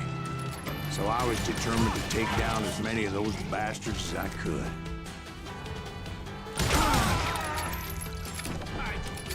Son of a bitch.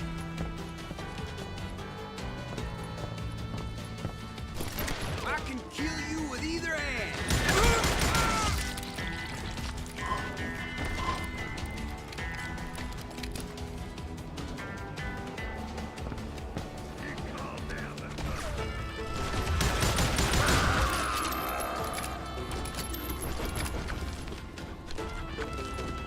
At times, it was like shooting ducks in a shooting gallery.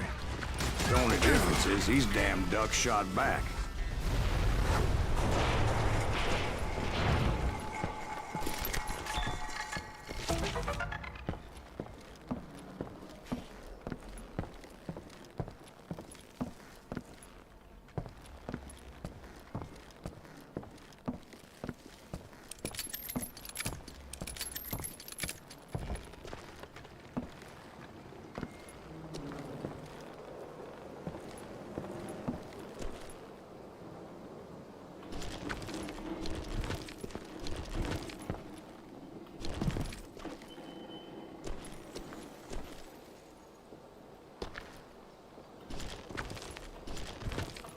Okay, what the fuck am I supposed to do then?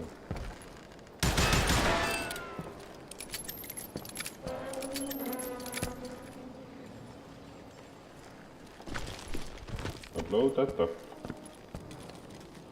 And so... I kept hoping the law would show up and give me a You hand. mean like that giant Pinkerton posse that I read about? Did they come riding in, guns a-blazing to help?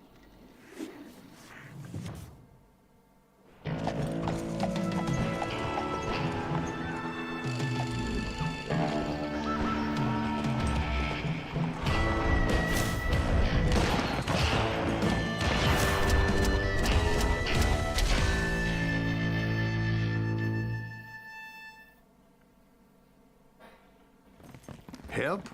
From the Pinkertons? No, son.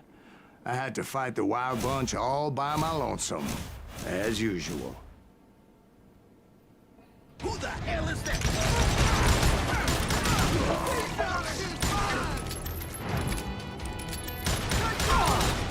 Retreat!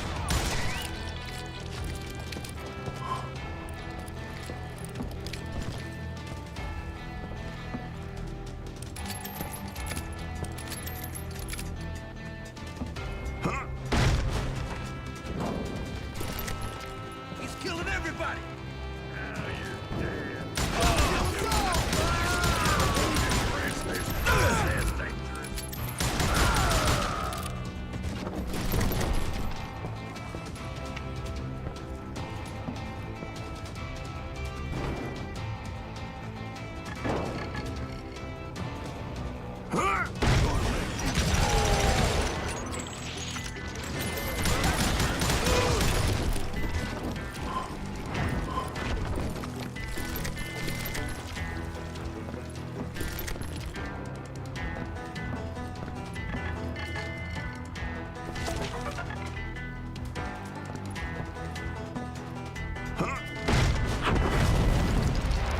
My guess is those dime novels didn't portray this as it happened, did they? Only a few stragglers were left, and I had to cut them down pronto if I was going to stay on old Bob's trail.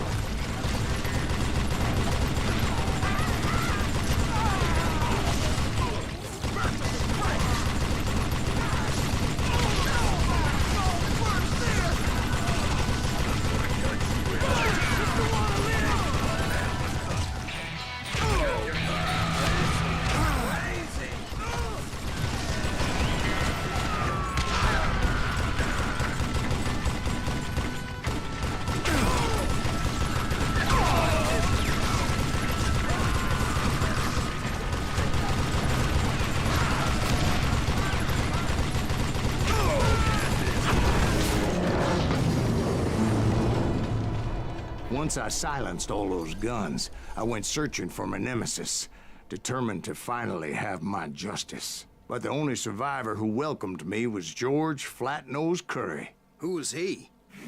The fastest gun in the gang. Right after Sundance, I mean. And Kid Curry, and maybe Elsie Lay.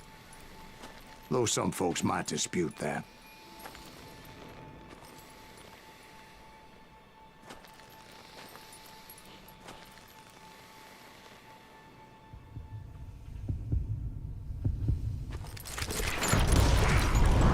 On that very same day, Butch Cassidy and the Sundance Kid decided to leave the Wild Bunch behind and decamped for South America.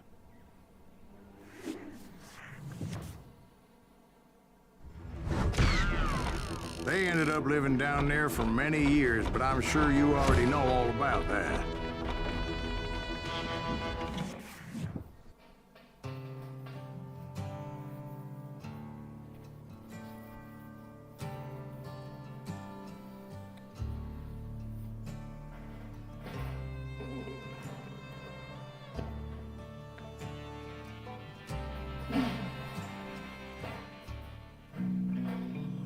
Very explosive game. I tried to find Bob Bryant, but it was as if he'd disappeared. Sometime later, I heard the Wild Bunch was back together. Kid Curry escaped from jail, and now he was running the whole shebang.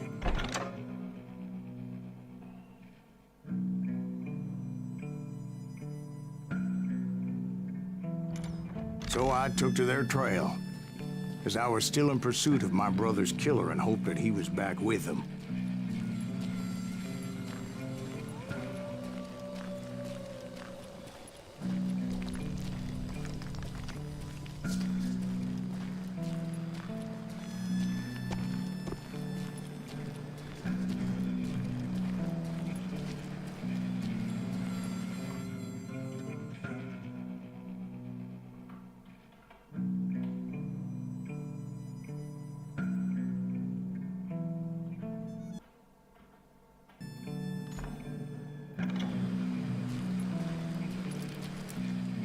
That Kid Curry's kinda crazy, ain't he?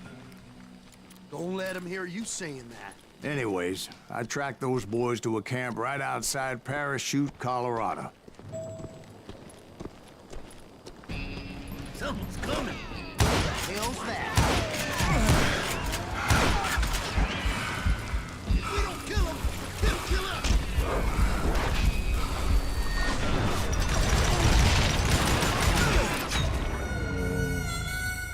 Not the greatest idea that I ever had. Should have more cover. Yeah, and my pistols are great only in short range.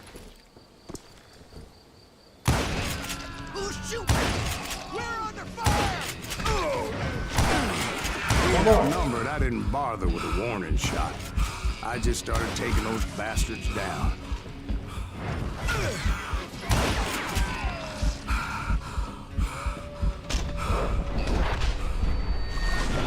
I'm ending you.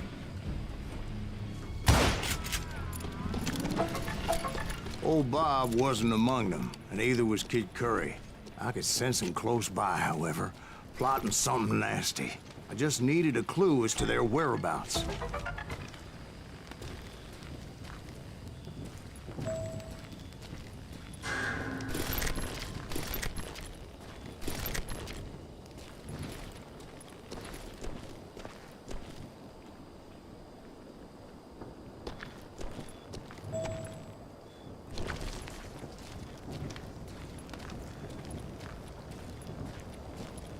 I found one.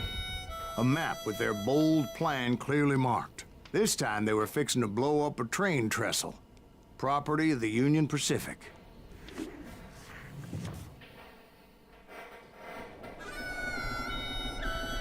The plan clearly indicated how they were fixing to undermine several of the weakest wooden supports.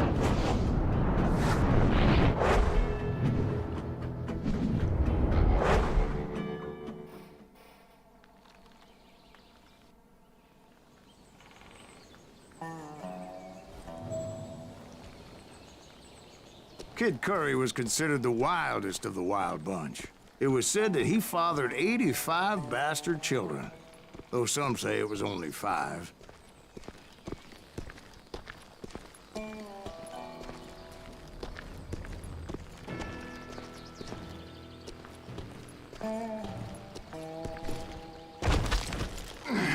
Kid Curry had bragged to a whore how he was gonna rob a train heading to the U.S. Mint in Denver. And that whore, Fat Sally, she told me. The bridge was rigged with dynamite, so I decided I'd best be careful confronting those bastards.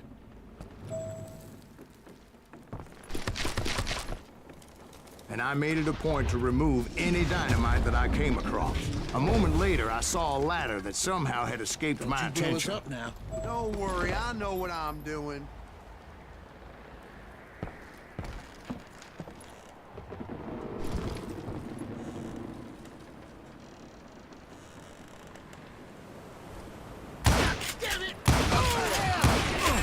But the Wild Bunch did not take kindly to my presence and attempted to blow my head off. It appeared the kid had found a number of new recruits to bolster their ranks. Yes, there's always desperate men willing to trade their lives for stolen treasure. Stay awake. Don't you blow us up now. Don't worry, I know what I'm doing.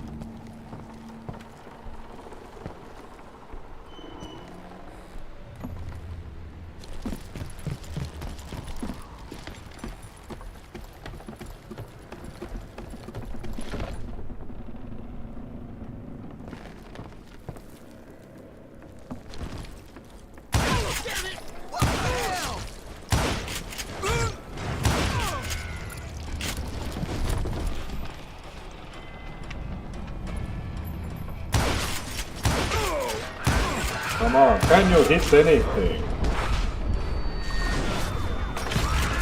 What happened next? Well, having removed the first bundle of dynamite, I decided I might as well remove the other one. Once that was done, I figured I'd find my way from there. Come on, rescue, do something. I don't want to fight fair.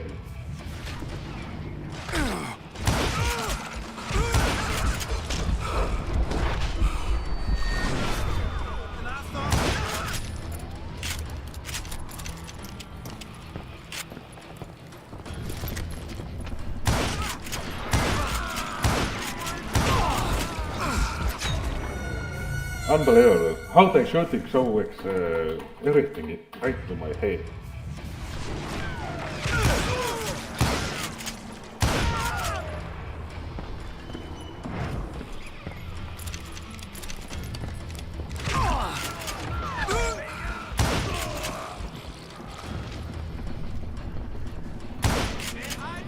Oh, no. 100% hit.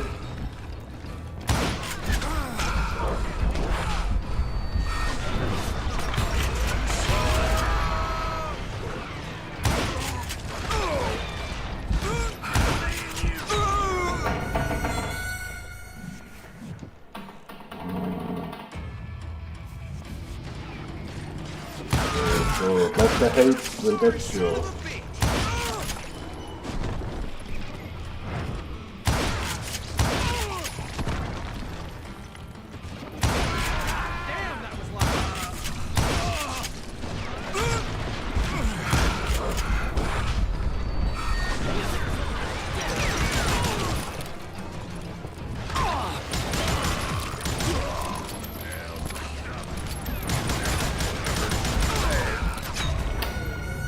$18 headshots.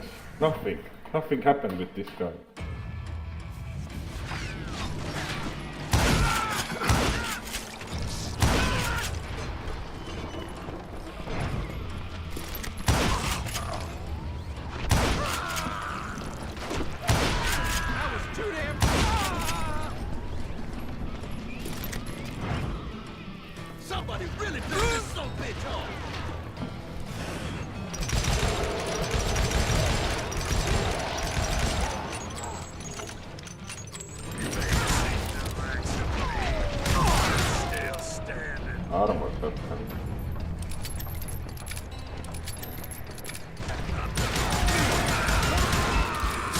what happened then?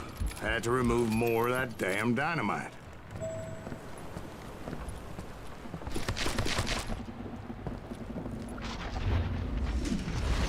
It must have been terrifying trying to make your way across.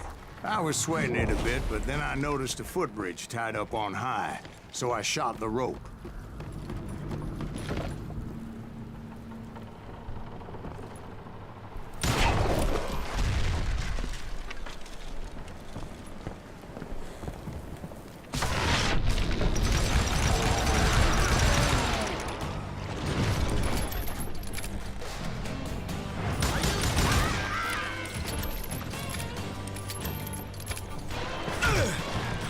So that was all the dynamite?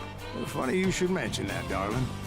As actually, there was a fourth charge impeding my progress. Once I removed it, my path was pretty clear.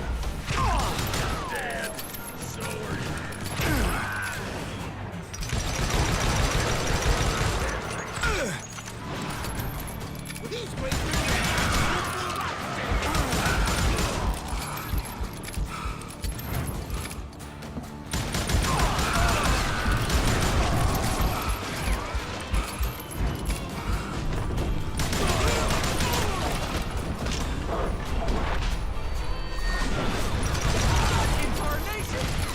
So I proceeded onward and realized that that way just wasn't gonna work.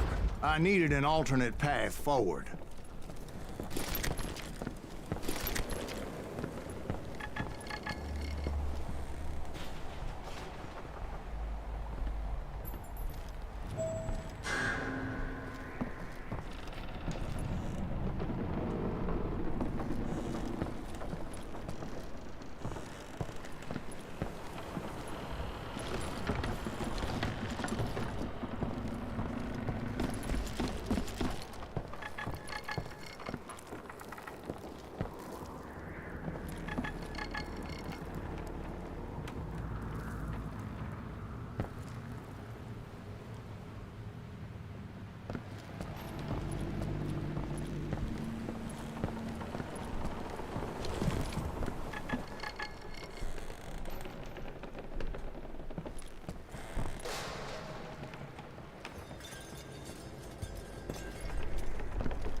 Okay, I think I know where it is now.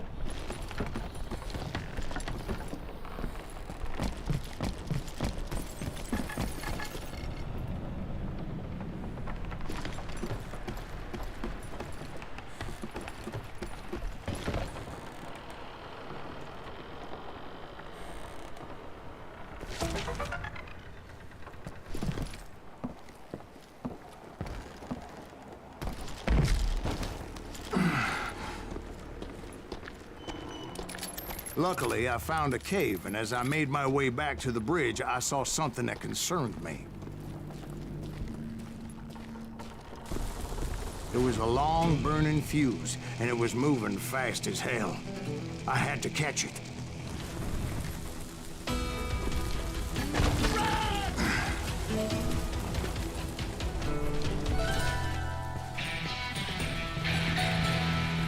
The burning fuse was so damn quick, I had to run like the wind.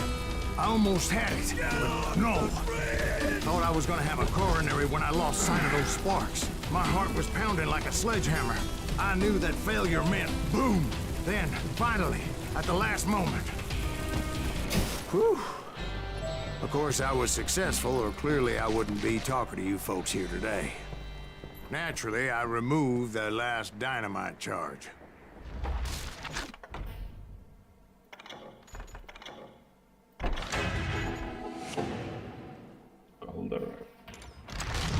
Well, it was a touching reunion.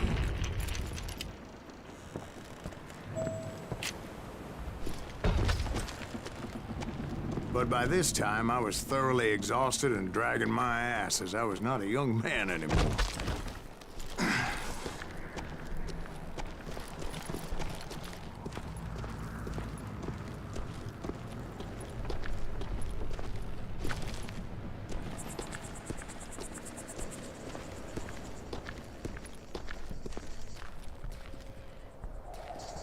kill that Azuki! Make him bleed! Send him to perdition! Finally, I found those boys. Or more precisely, they found me. Glacier and Kid Curry asked me! Bloodier than a damn boy! Kids enough stuff to die like that.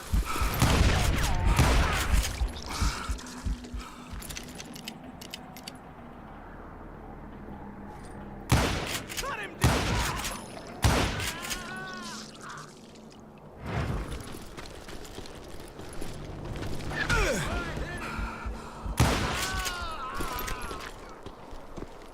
Just when I thought things couldn't get worse, Kid Curry opened up on me with a goddamn Gatling gun. It was hidden in this tunnel and pretty well shielded.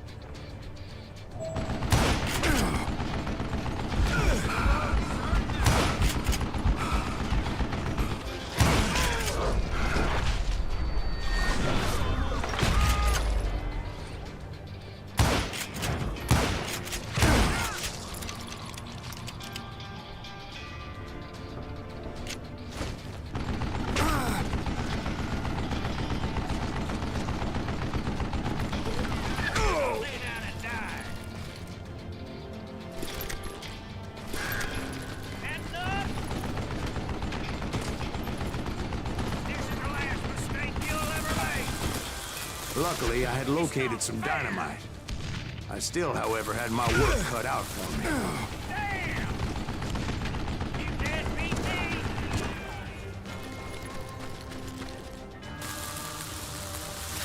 Shit!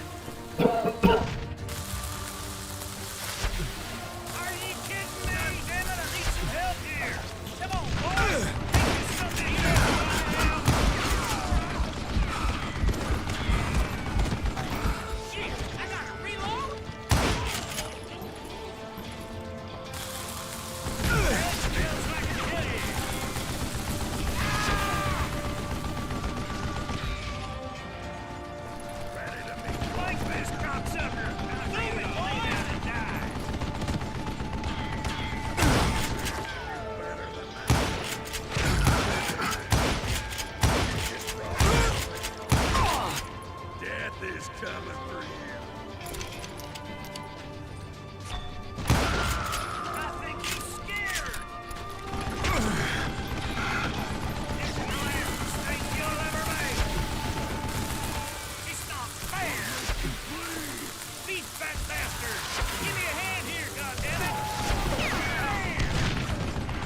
Eventually, I brought that tunnel down. And that's when I met Kid Curry himself.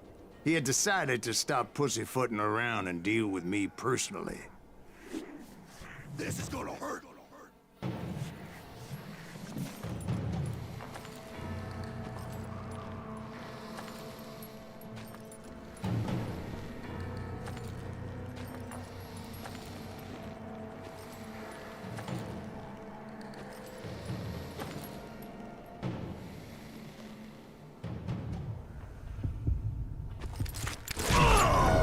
Shit, that was a little late.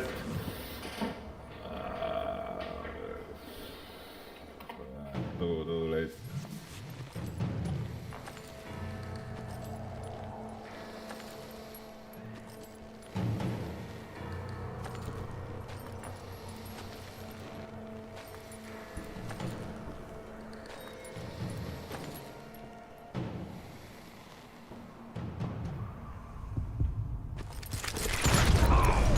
Fast as he was, I was just a bit faster. And as he lay wounded, I demanded to know the whereabouts of Roscoe Bob Bryant. He shouted at me. Is that what this is about? Bob went with Butch's Sundance to South America. You ain't never finding him. Oh, fuck, guys. I was drinking water. God damn it, I was thinking this was over. He shouted at me. Is that what this is about? Bob went with Butch's Sundance to South America. You ain't never finding him.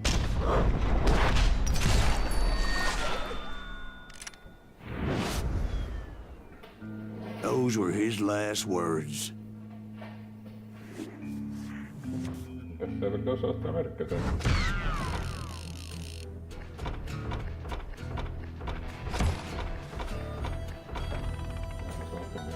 I don't care. Really don't care.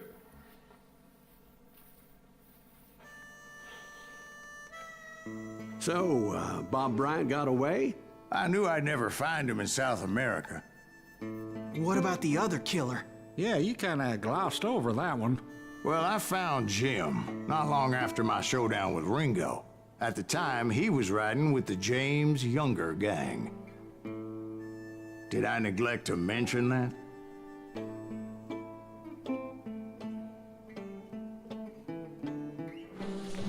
Jesse James? The greatest outlaw who ever lived?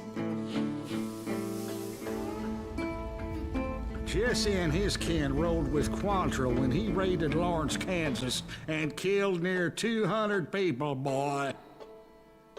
Ah, nothing great about that. And from there, him and his brother went on to rob banks and trains from Kansas to Missouri. Which is why there was such a rich bounty on their heads. 40 grand for both of them, dead or alive. That's one hell of a payday.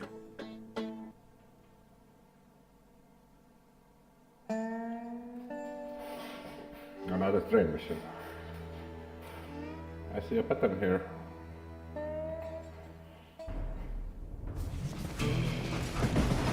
No, not this one. I confronted them as they were robbing a train. Bullets were flying at me from every which way. But I knew I'd have to fight my way forward if I was gonna find this Jim.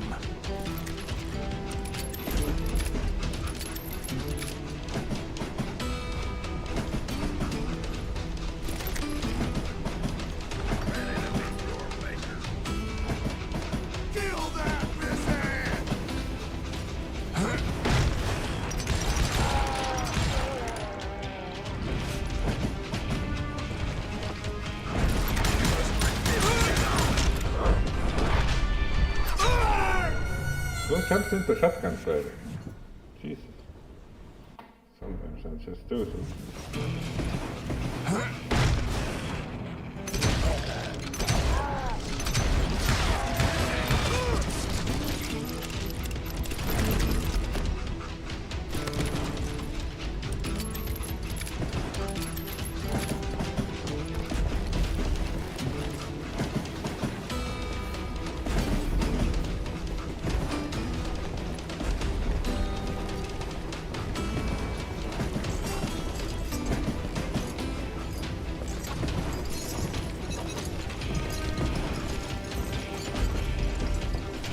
just looking.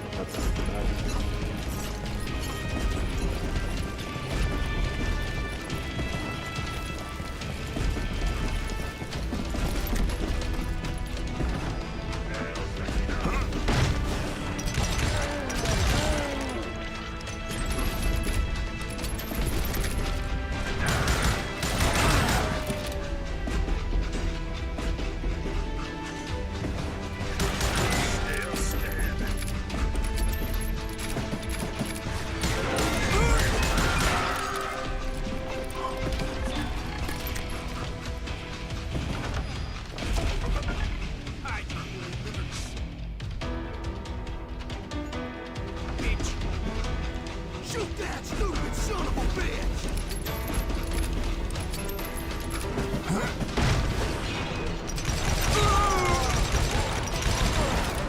Now wait a second. Now, how'd they stop this train in the first place? Well, the James boys were experts at this. Come on.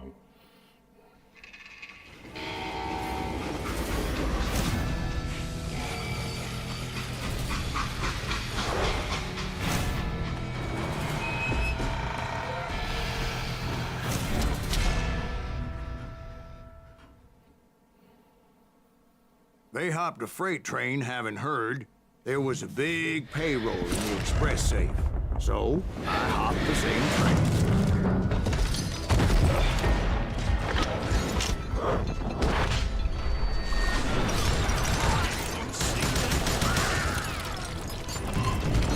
The James Younger gang was decimated after that little fiasco they had in Northfield, Minnesota. So Jesse needed more men and took on the killer I was after, along with a host of others. I was hoping to find my man and put a bullet in his head.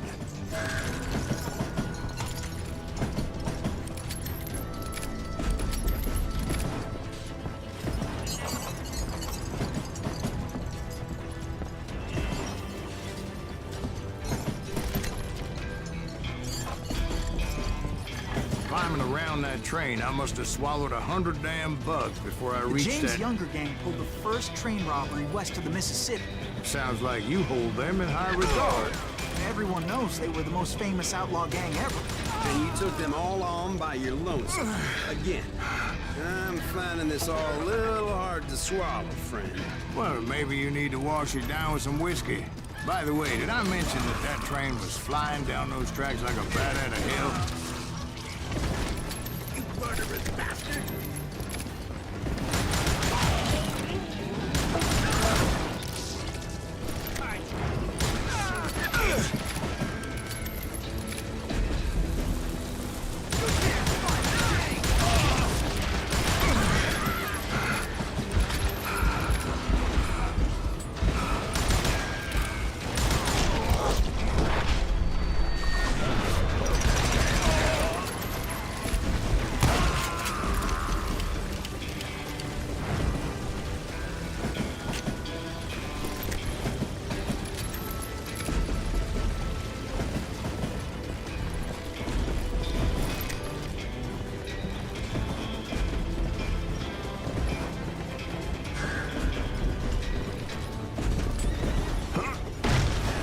Anyway, excuse me, Ben.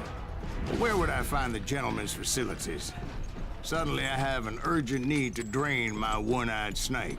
Well, I've had more than a few drinks, and I've been sitting here for quite a spell. Right through there. Let me show you. I never heard so much malarkey in my life. You think he's bullshitting us? You don't think he's Silas Greaves? I think he's just some old drunk looking for some free liquor. I don't know, Jack. I think I believe him. You don't think he met Jesse James? Oh, you gotta be kidding me. That story makes no sense at all. Jack. I mean, you gotta be 2 bricks short of a load to believe that cock and bull story. I don't agree. Jack, lay off the But you bar. seriously think that tired old man went toe-to-toe with Jesse James? Well, that's better. Did I mention that this Jim was married to the infamous Belle Starr? Of course, I didn't learn that until later. Anyway, I made my way forward the best I could. Around the sides, over the roof.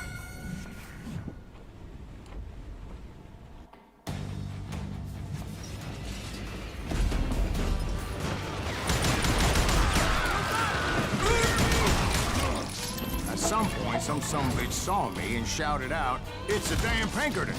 It's a damn Pinkerton! Now, I never worked for that limey cocksucker, but I guess they assumed I was one of his assassins. Those evil bastards firebombed Jesse's mother's house and killed his stepbrother. So it's no wonder each and every asshole on that train wanted me dead. What now, husband? What now? It was a rickety ride and quite precarious.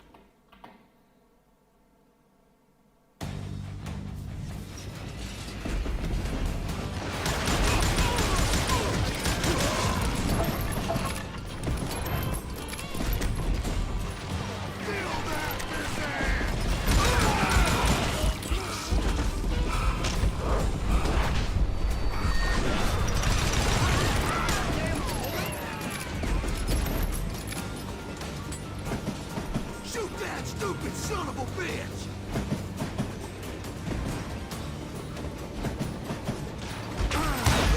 Everybody's always mistaking you for somebody else, aren't they? Why is that, I wonder? Don't rightly know, Jack. I'm just telling you how I remember it. I bet you are. Come and get me about the guts!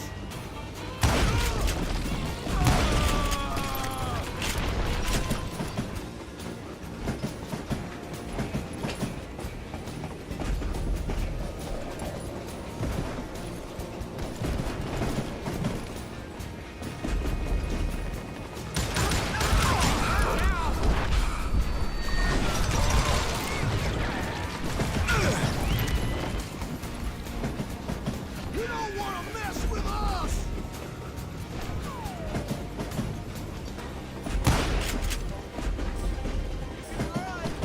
I came across a flat car piled high with logs and had to come up with a creative way to make my way forward. Don't know who he's up against!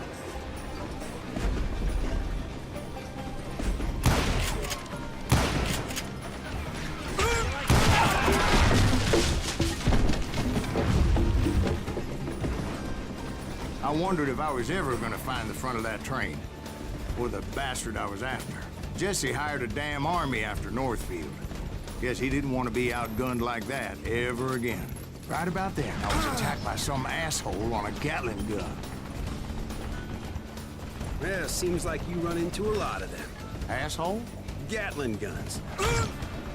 Yes, I did. Now, I don't remember how I took it out. It was either a bullet or dynamite. Where would you find dynamite? Does it really matter, Jack? You're messing with the flow of the story here.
Paste. God damn it. The Gatling gun memory is so strong.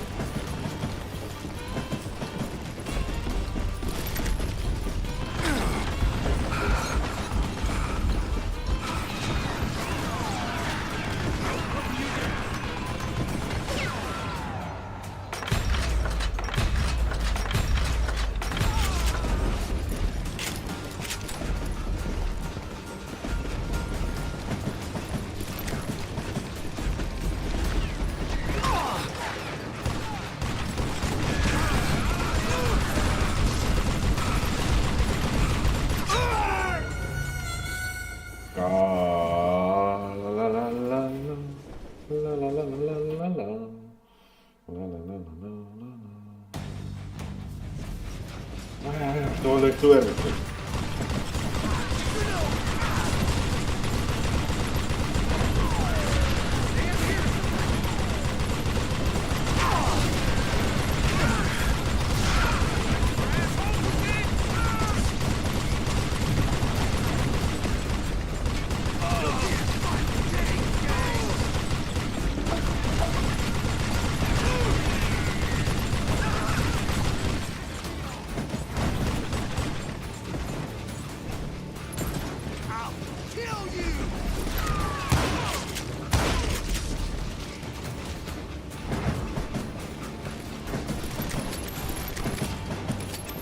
was looking for Jim and shooting any son of a bitch stupid enough to get in my way.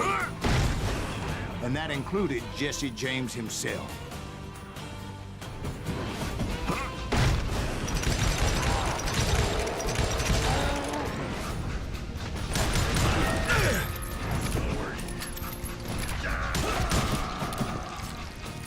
We sure were a lot of men determined to die that day.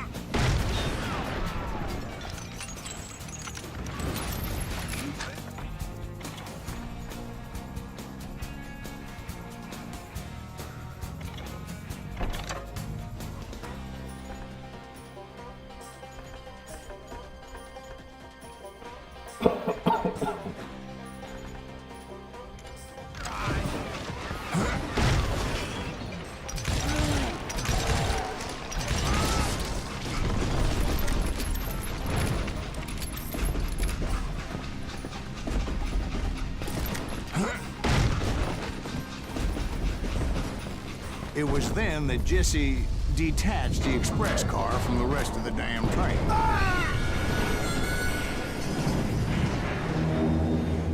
So that is not true that something can happen there.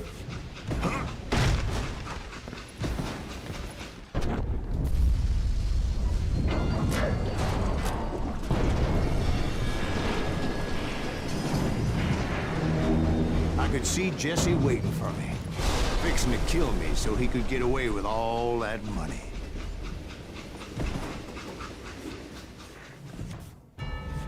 You had a showdown with Jesse James? Of course he didn't. Everybody knows that Jesse was killed by Bob Ford. Yeah. Jesse went out like John Wesley Hardin. Coward shot him in the back of the head. Guess it doesn't matter how far you run, does it, Ben? Your past always catches up with you.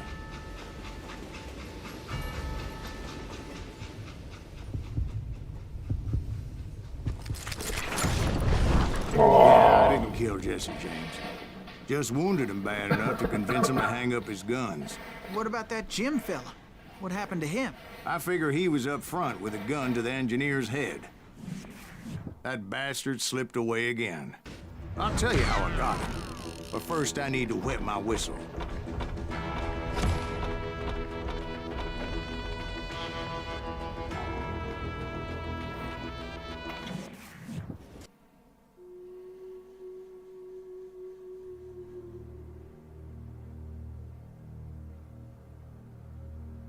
Yeah, the first time I played an hour, and now I have played 22 hours and 40 minutes.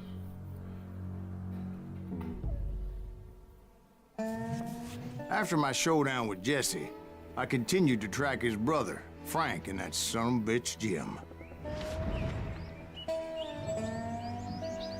I followed those bastards into the high mountains as they were going to ground. What mountains would that be? Somewhere in the Ozarks, I believe. The perfect place to hide out from the authorities.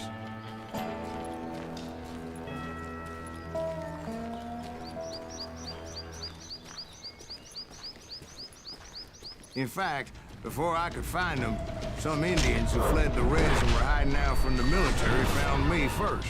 They probably thought I was a cavalry scout and didn't want me telling the military where they were.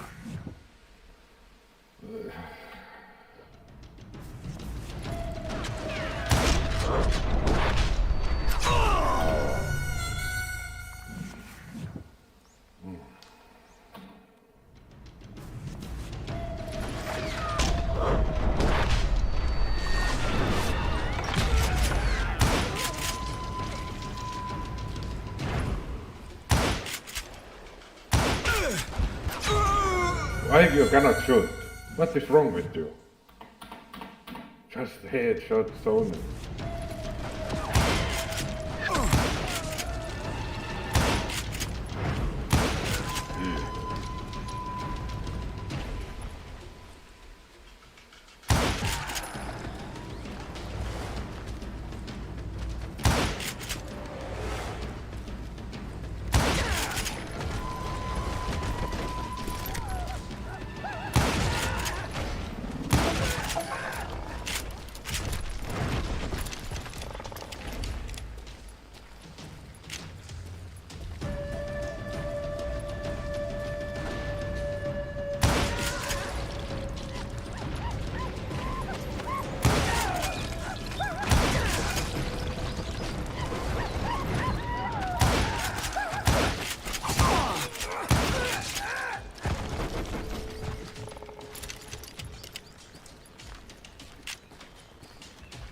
Hey, about another whiskey, Ben?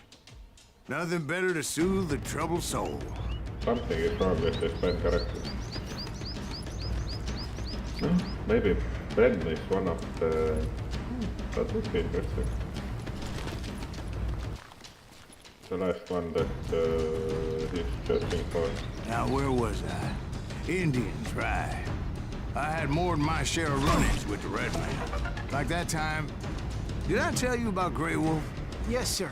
You did. Ah, of course I did. In fact, I could still remember that old medicine man's words to me. Jesus Christ, we're back to that again. You carry great darkness in your heart. It will claim your soul. You will come to this place again and kill many more men.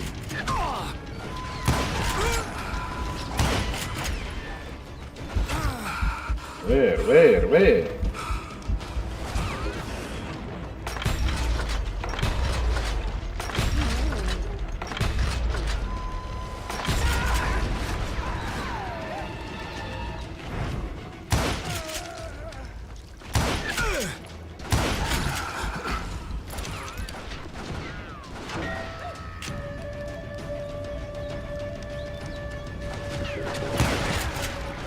The darkness will grow until it consumes everything you are.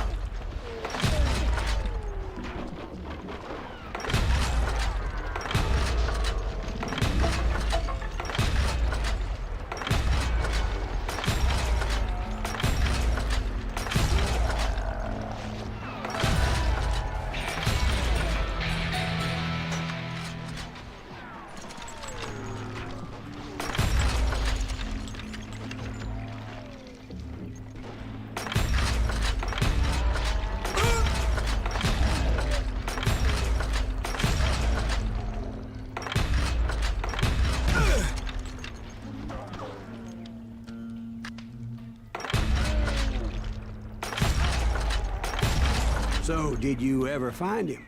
Who? The man you are after. Let me ask you something, Ben.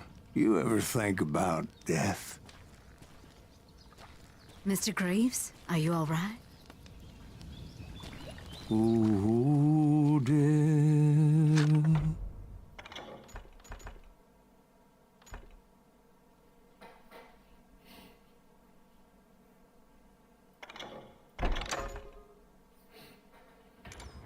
Oh, death,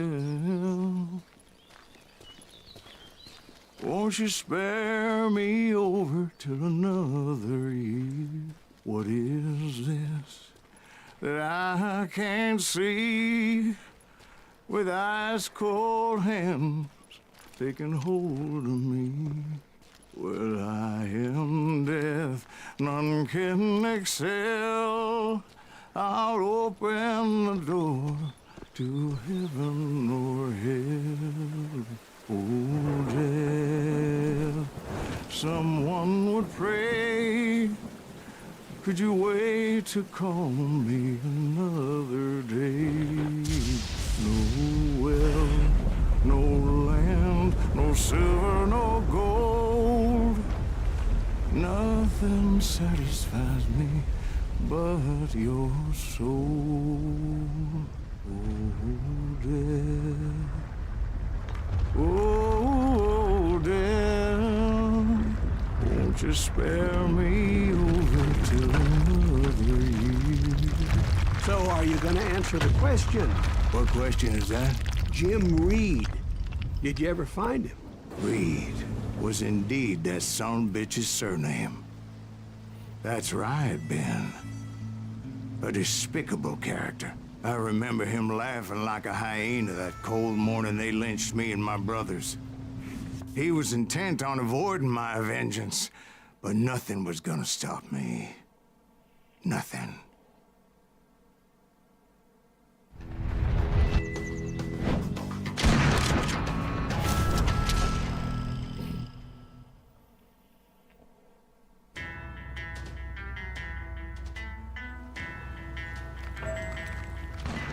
I finally did track those outlaws down.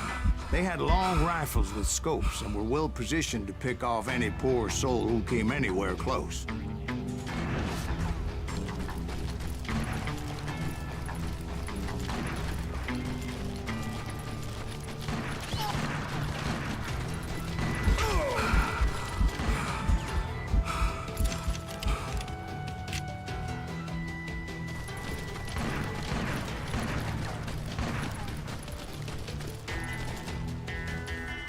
I'm guessing Frank James believed I was responsible for the demise of his brother Jesse. I couldn't really disagree with the man, as I thought Jesse was dead then as well. He backed off as I closed in on him, but he was still intent on killing me. And when I closed in on him again, he backed off again, looking for a better angle on me.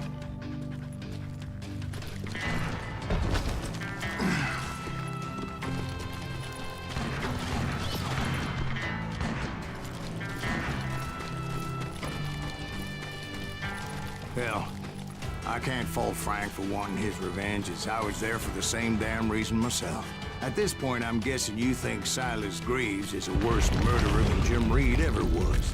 No, sir. A man who spent half his life killing somebody's brothers, fathers, sons. I think you were just looking for justice, sir. Is that what I was looking for, Dwight? Is that what it was? Justice? Isn't that why you were hunting the James gang? The James gang. Right. I finally found Frank holed up in his mountain cabin, and he was determined to have me dead. It was a pitched battle that could have gone either way. Luckily, I had some dynamite in my possession.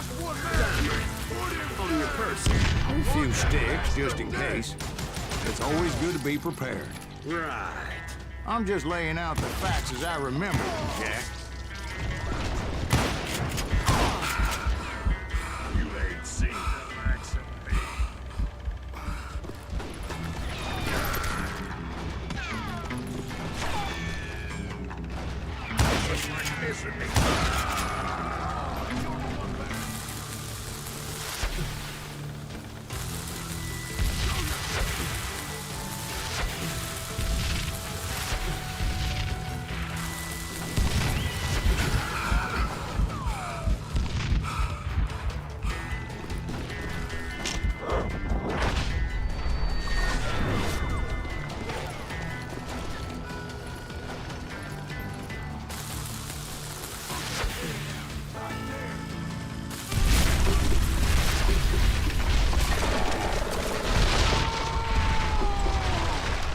Shack? Well, it went tumbling right off that cliff. With Frank James still in it? Yes, sir. But Frank James is still alive, living in Missouri, showing folks around the family farm for 25 cents a tour. I didn't say he died in the fall, now did I?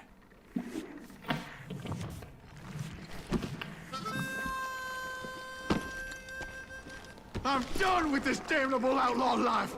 Kill me, don't kill me, do what you will. At this point, I just don't give a shit. I explained to Frank that I had nothing against him personally and that I was looking for someone else. You want Reed? Have at him. I never did like that bastard. I am done here. We parted in peace as Frank pointed out the path to my prey before making his way back down the hill.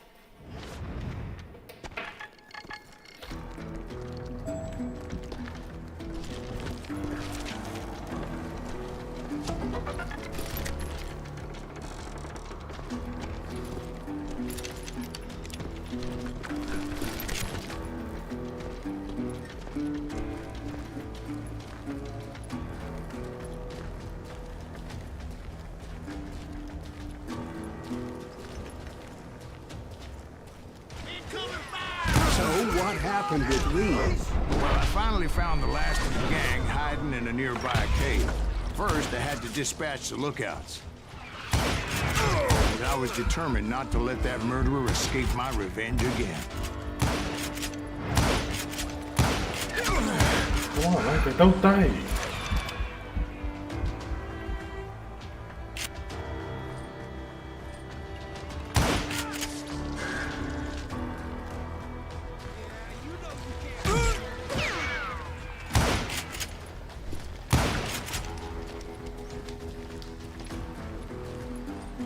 Rather than wander in willy-nilly, I decided it would be better to smoke that sumbitch out. "Hey, Reed!" I shouted. "No wonder you're so ornery. Can't be easy being married to Belle Starr. While you're off providing for the family, she's spreading her legs for every Tom, Dick, and Cole Younger. Not an attractive woman exactly, but very friendly. At least she was to me." Son of a bitch!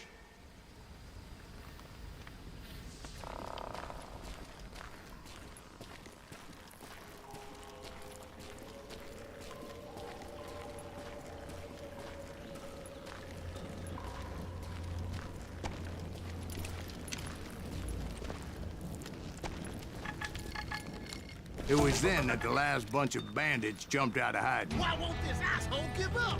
Will someone please kill him?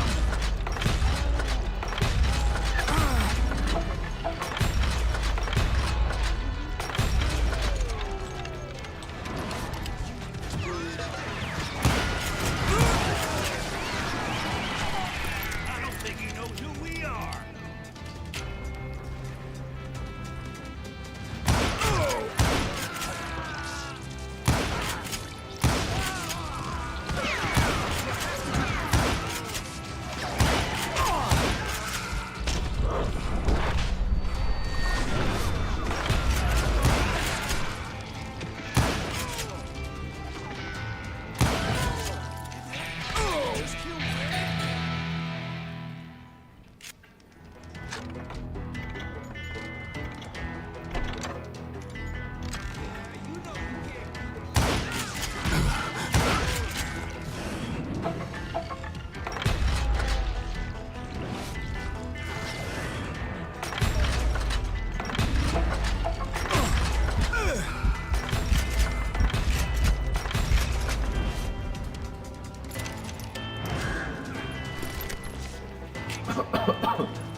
Eventually, it was just me and Reed. I had waited a long time to face him down, so I could repay him for what he did to my brothers.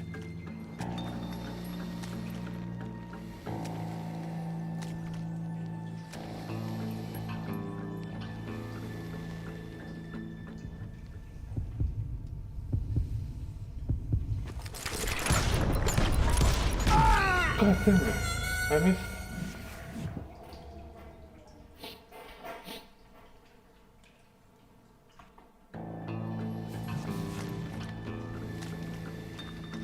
I had so many footsteps.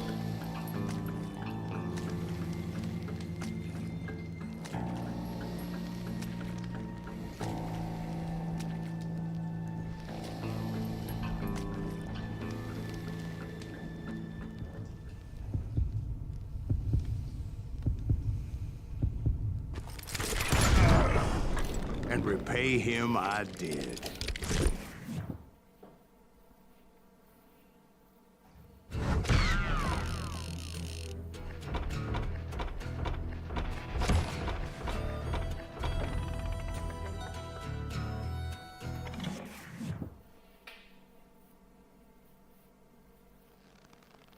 Well, I don't know about you boys, but I'm pretty beat. Well, it's too damn bad you never found that Bob character. Seems a shame you never had to pay. Well, funny thing about that, I did have one more chance at him.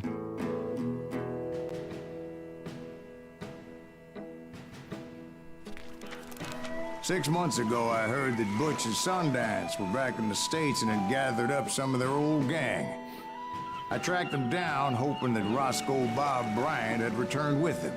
So you're saying they didn't die down in Bolivia? That's what I'm saying.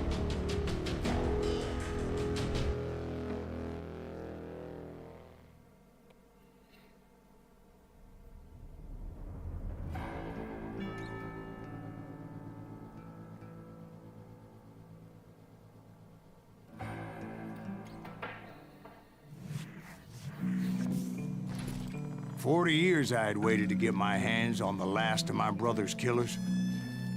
Not even an army of demons could have stopped me now.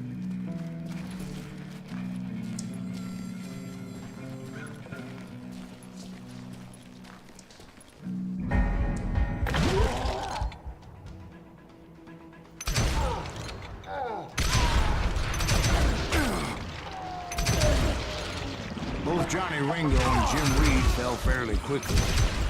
But the last one, Roscoe Bob Bryant. That son of a bitch had managed to escape my vengeance time and time again. I couldn't even be certain I'd recognize him after all those years. By now, he had to be close to 70.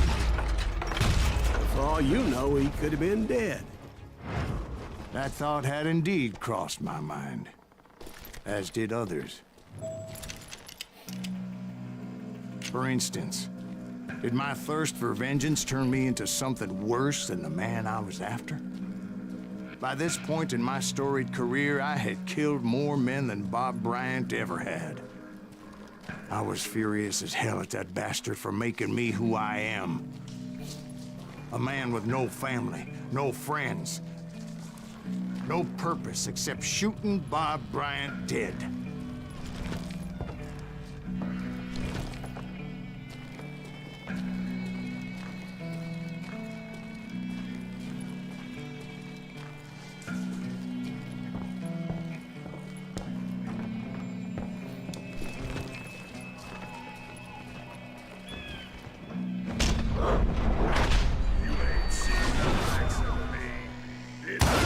Nothing could stop me from taking his life. I'd been after that killer forever. From the time I rode with Billy the Kid. But that chapter of my story you already know. Chapter of that fairy tale, you mean? Suddenly it was 1910. There I was, an old man roaming a ghost town dead almost 2 decades.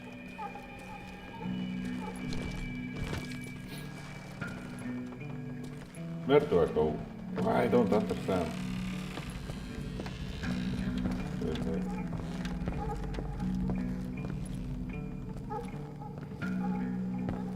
Guys, help.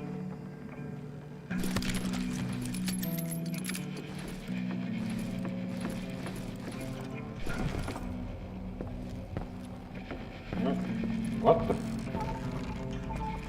I'm a little tired already, but I'm feeling like this is the last mission.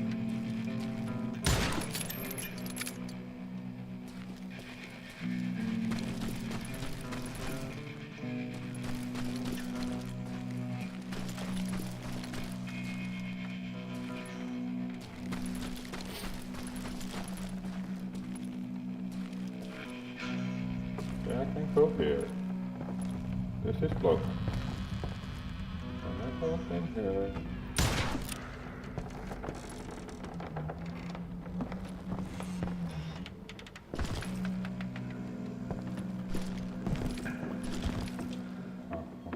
There's such bad level design.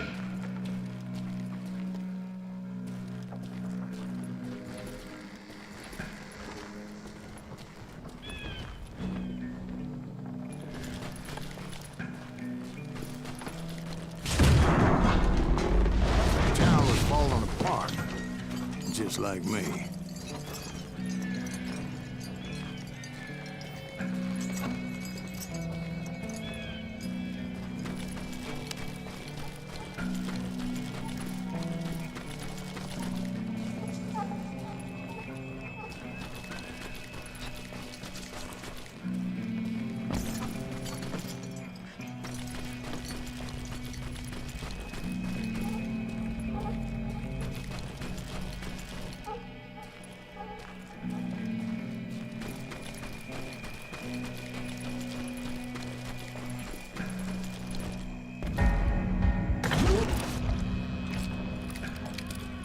But I wasn't about to call it quits.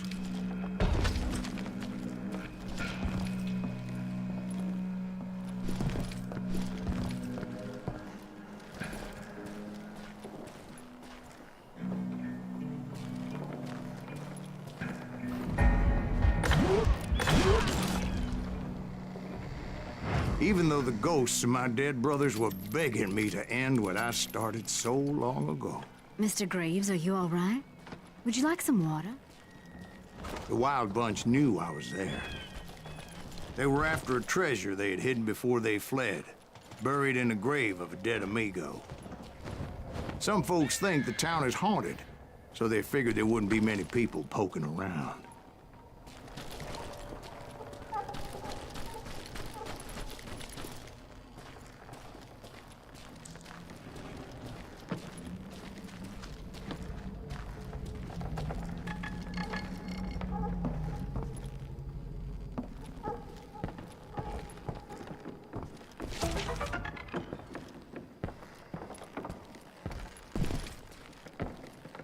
I intended to fill that grave with Bob Bryant's corpse. But like I said, the bandits knew I was on to them. They lured me in and hit me with everything they had.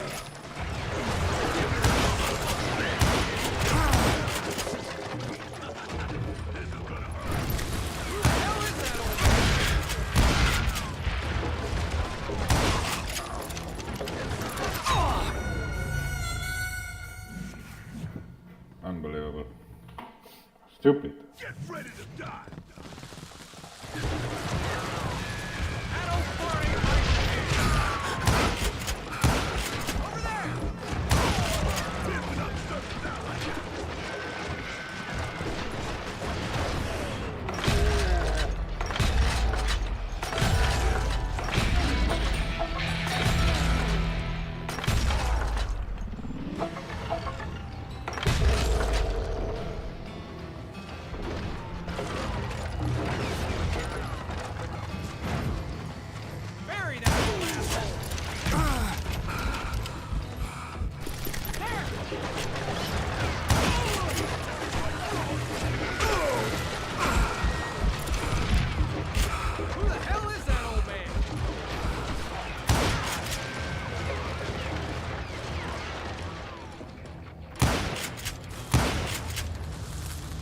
But you obviously prevailed since you're sitting here telling us the tale. Actually, in that moment, I did not prevail. So I suppose we're talking to a ghost. Funny you should put it like that, Jack.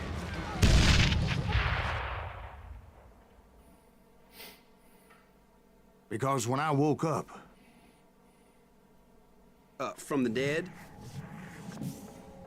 There was silence all around me.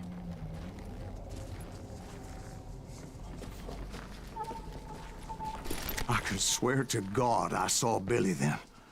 Billy who? Billy, the kid. William Bonney. He was shooting at me from a rooftop. It's rooftop. Here, and there. Even over there. So I am right. You are titched in the head.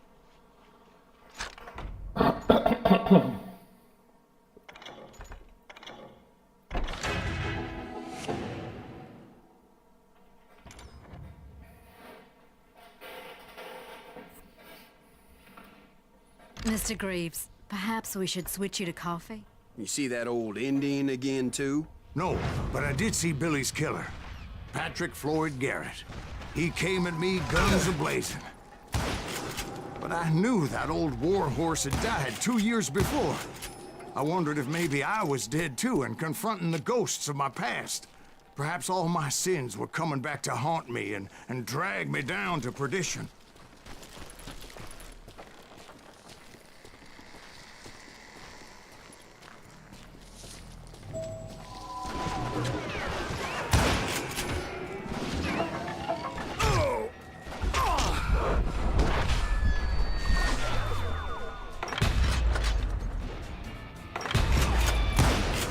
I saw Henry Plummer throw dynamite at me.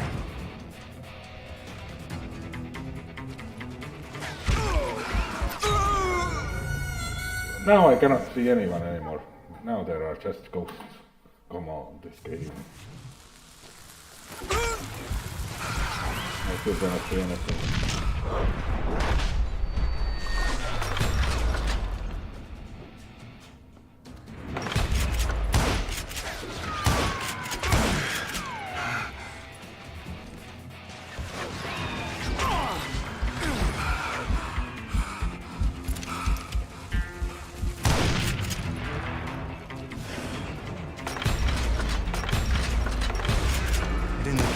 cemetery, I saw John Wesley Hart, just like I remember him.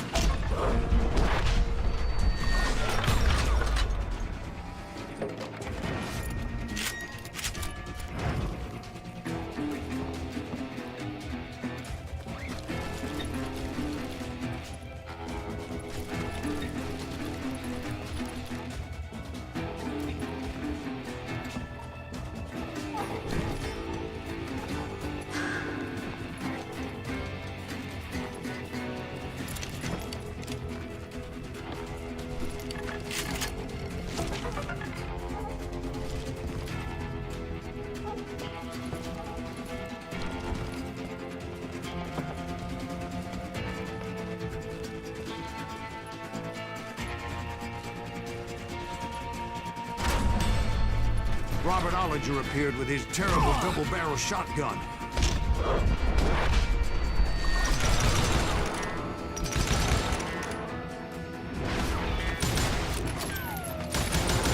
But no ghost army was stopping me. My father-in-law got hit with a fallen branch. He spent the rest of his life talking to dogs.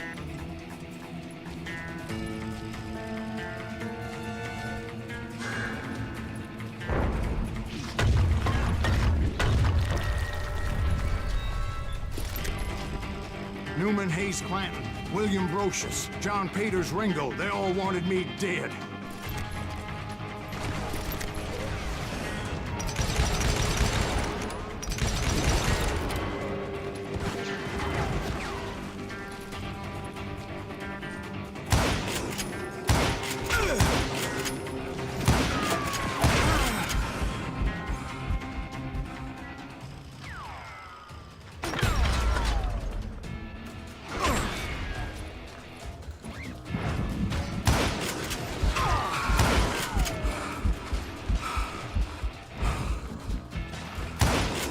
The Dalton brothers, Robert and Grattan, guardians of the Garden of the Dead.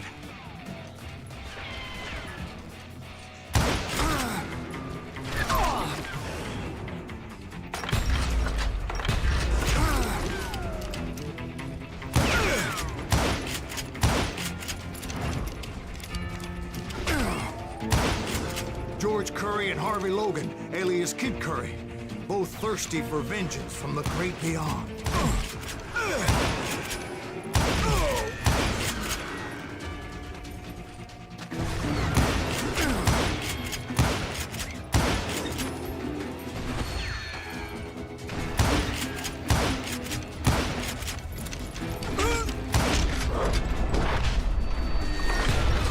Jesse, Woodson, James, and Jim Reed. Each one deader than the next.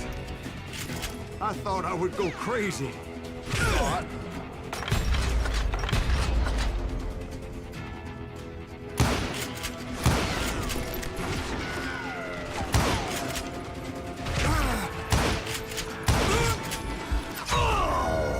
Come on, there are so many enemies. This is how the fuck this should be possible. The Dalton brothers, Robert and Grattan, guardians of the Garden of the Dead.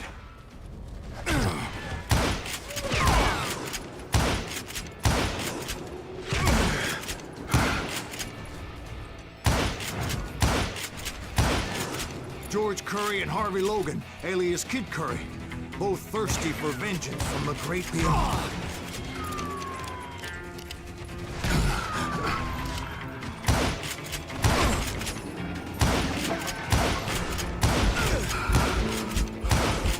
Jesse, Woodson, James, and Jim Reed. Each one deader than the next.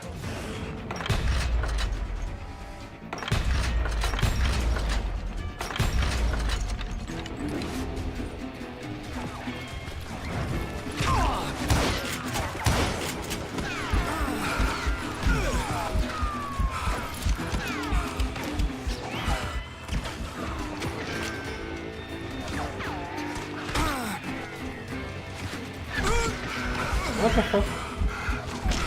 How is it supposed to... Nowhere to hide. I am not sure how to do The this. Dalton brothers, Robert and Grattan, guardians of the Garden of the Dead.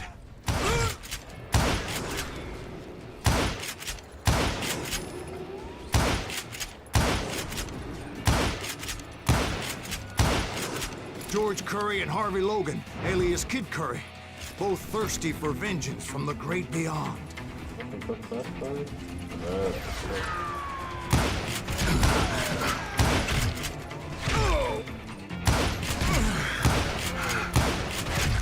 on, die, shithead.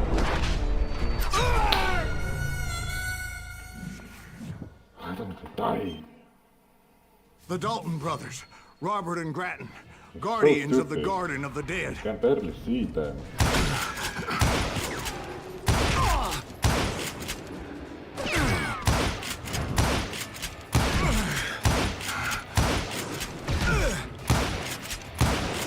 George Curry and Harvey Logan, alias Kid Curry, both thirsty for vengeance from the great beyond.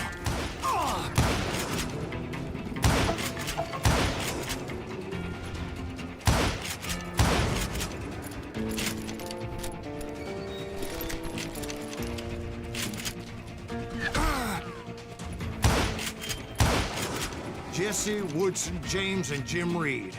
Each one deader than the next. I thought I would go crazy. Thought?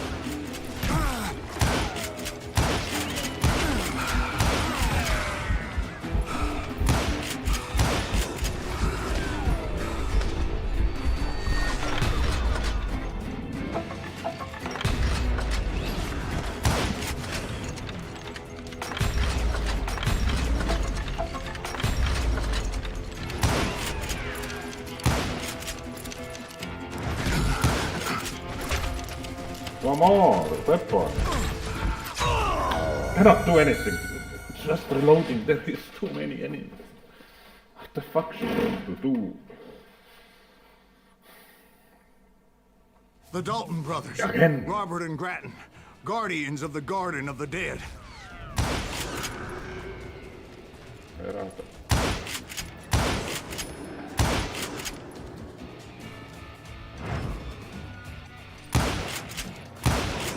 George Curry and Harvey Logan, alias Kid Curry, both thirsty for vengeance from the great beyond.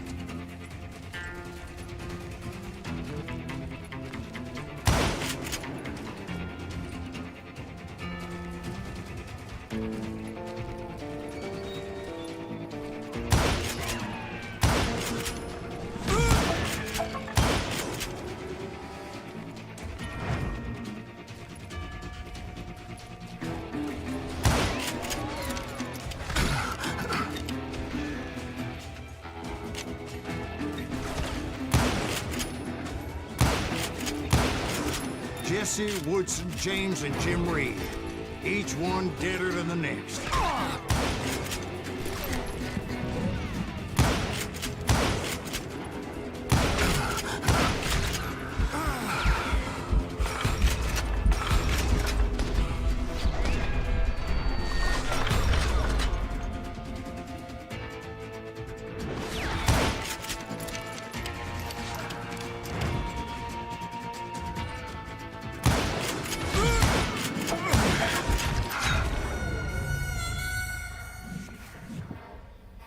Unbelievable, unbelievable. The Dalton brothers, Robert and Grattan, guardians of the Garden of the Dead.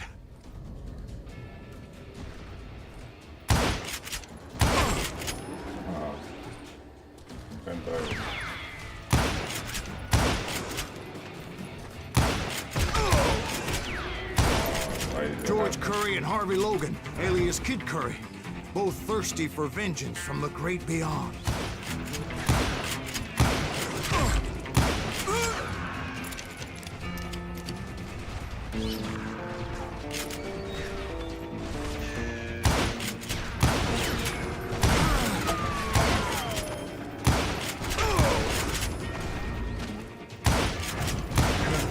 Jesse, Woodson, James, and Jim Reed. Each one deader than the next. I thought I would go crazy. Thought?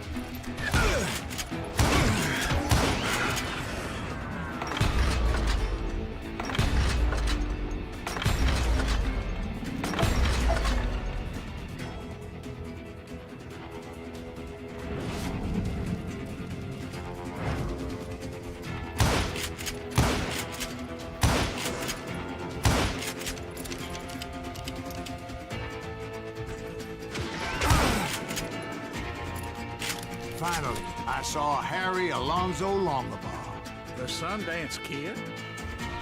Like a general leading his legion of the dead. You told us before that you've seen him alive. He was alive.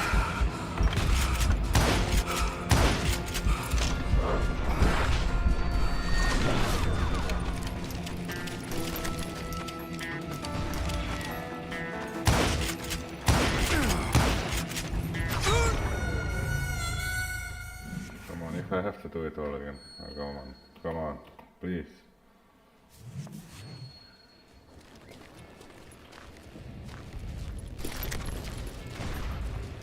Where? Really? You gave me tough with an empty bullet.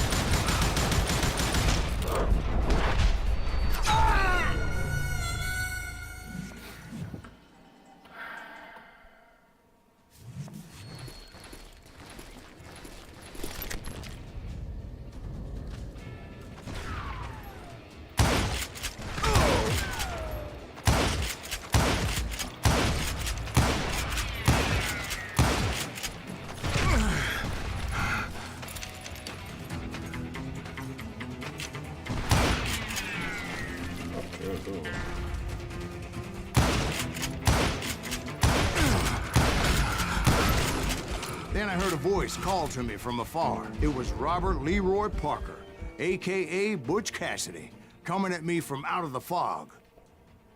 Thanks for taking care of that bastard.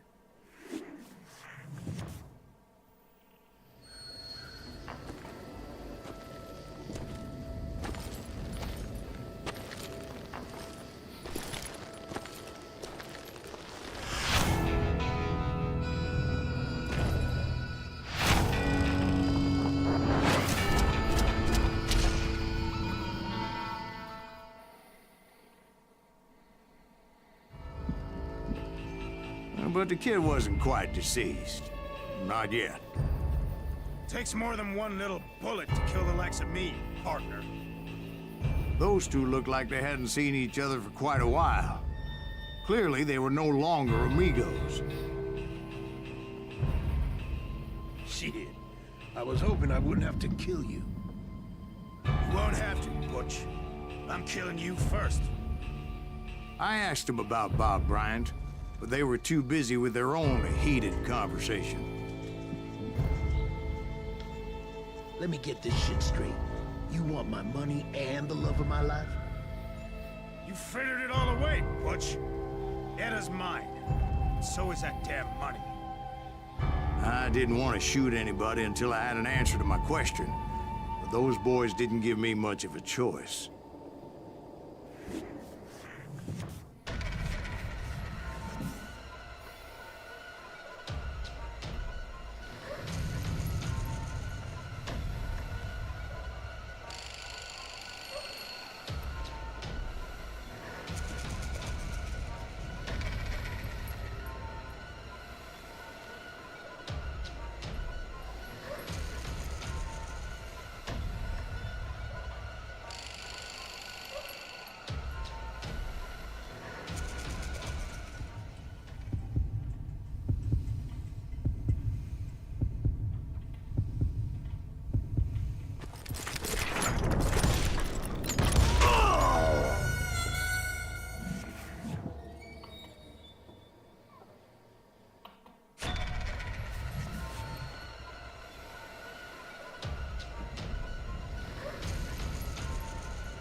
Butch Cassidy and the Sundance Kid died there in that cemetery not 6 months ago.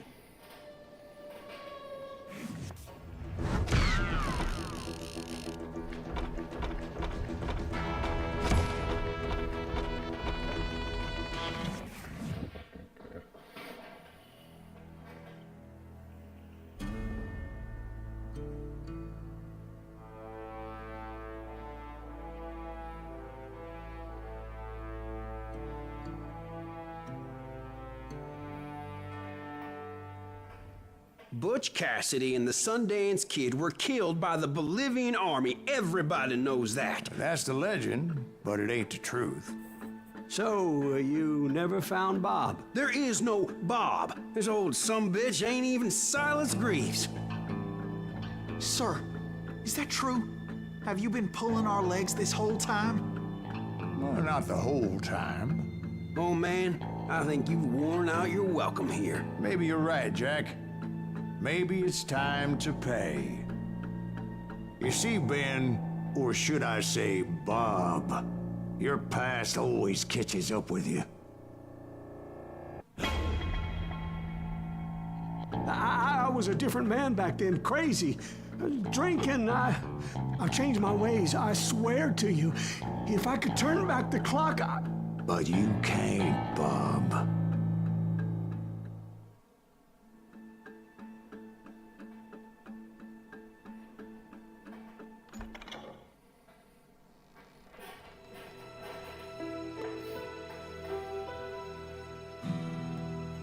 Why'd you toy with me like that? Telling those tales, knowing all along. Why not just lay your cards on the table? Here. I won't have it said that I left you with nothing. That's how you want it? So be it.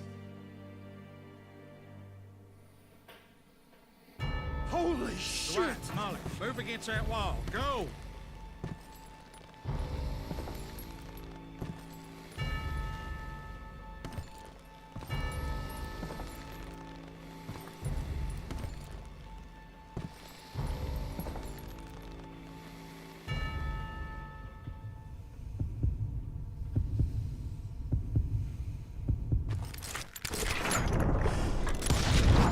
Oh my God! Oh, Jesus!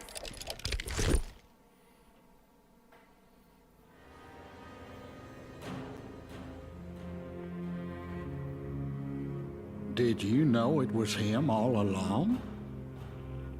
Cassidy told me Bob was in Abilene before he died. But I wasn't sure Ben was my man until he revealed how much he knew about Ringo and Reed. The coin, of course. Well, that was the last nail in that particular coffin. I better go get the sheriff. You okay, boy? You're looking mighty shook up. Dwight, maybe you best go home. Young Eisenhower here is leaving for West Point tomorrow. He shouldn't get caught up in something like this. I think I might head out myself at this juncture. Unless you want to stop me, Jack. No, sir, Mr. Greaves. So where you going now? Now that you had your revenge? Doesn't really matter, does it? As I've sold my soul for it, and will never again walk with those I have lost.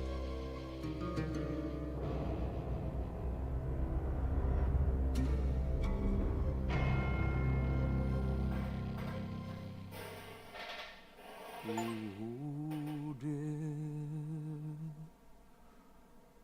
Oh, dear. Won't you spare me? I don't like Polish British.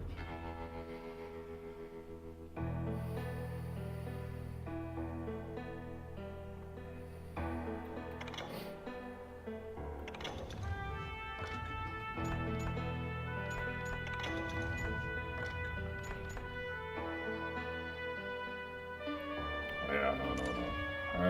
Anyways, I think this game actually. In the beginning, I was thinking like, yeah, but it kind of had some kind of story. I was thinking like, why you're talking about life or killing like hundreds and hundreds of men. That is probably not true. Probably there was like four people per mission. Okay, maybe 10. Yeah, I think it was a solid experience, I guess. Something, maybe even better than Gears, actually. Yeah, I'm not sure. I'm not sure. I will think about it a little bit, what this game meant to me. But yeah, in the end, fun experience. Definitely over average game. Definitely over. I guess it's old one as well. But yeah, I think yeah, it's a good game for Tuesday. Anyway, on Thursday we'll play Cyberpunk again. Then I go to travel a bit, so I'm week off, and I will be back on next Sunday. I will be thinking what to play on the Sunday. Definitely something fun. Yeah. Until next time.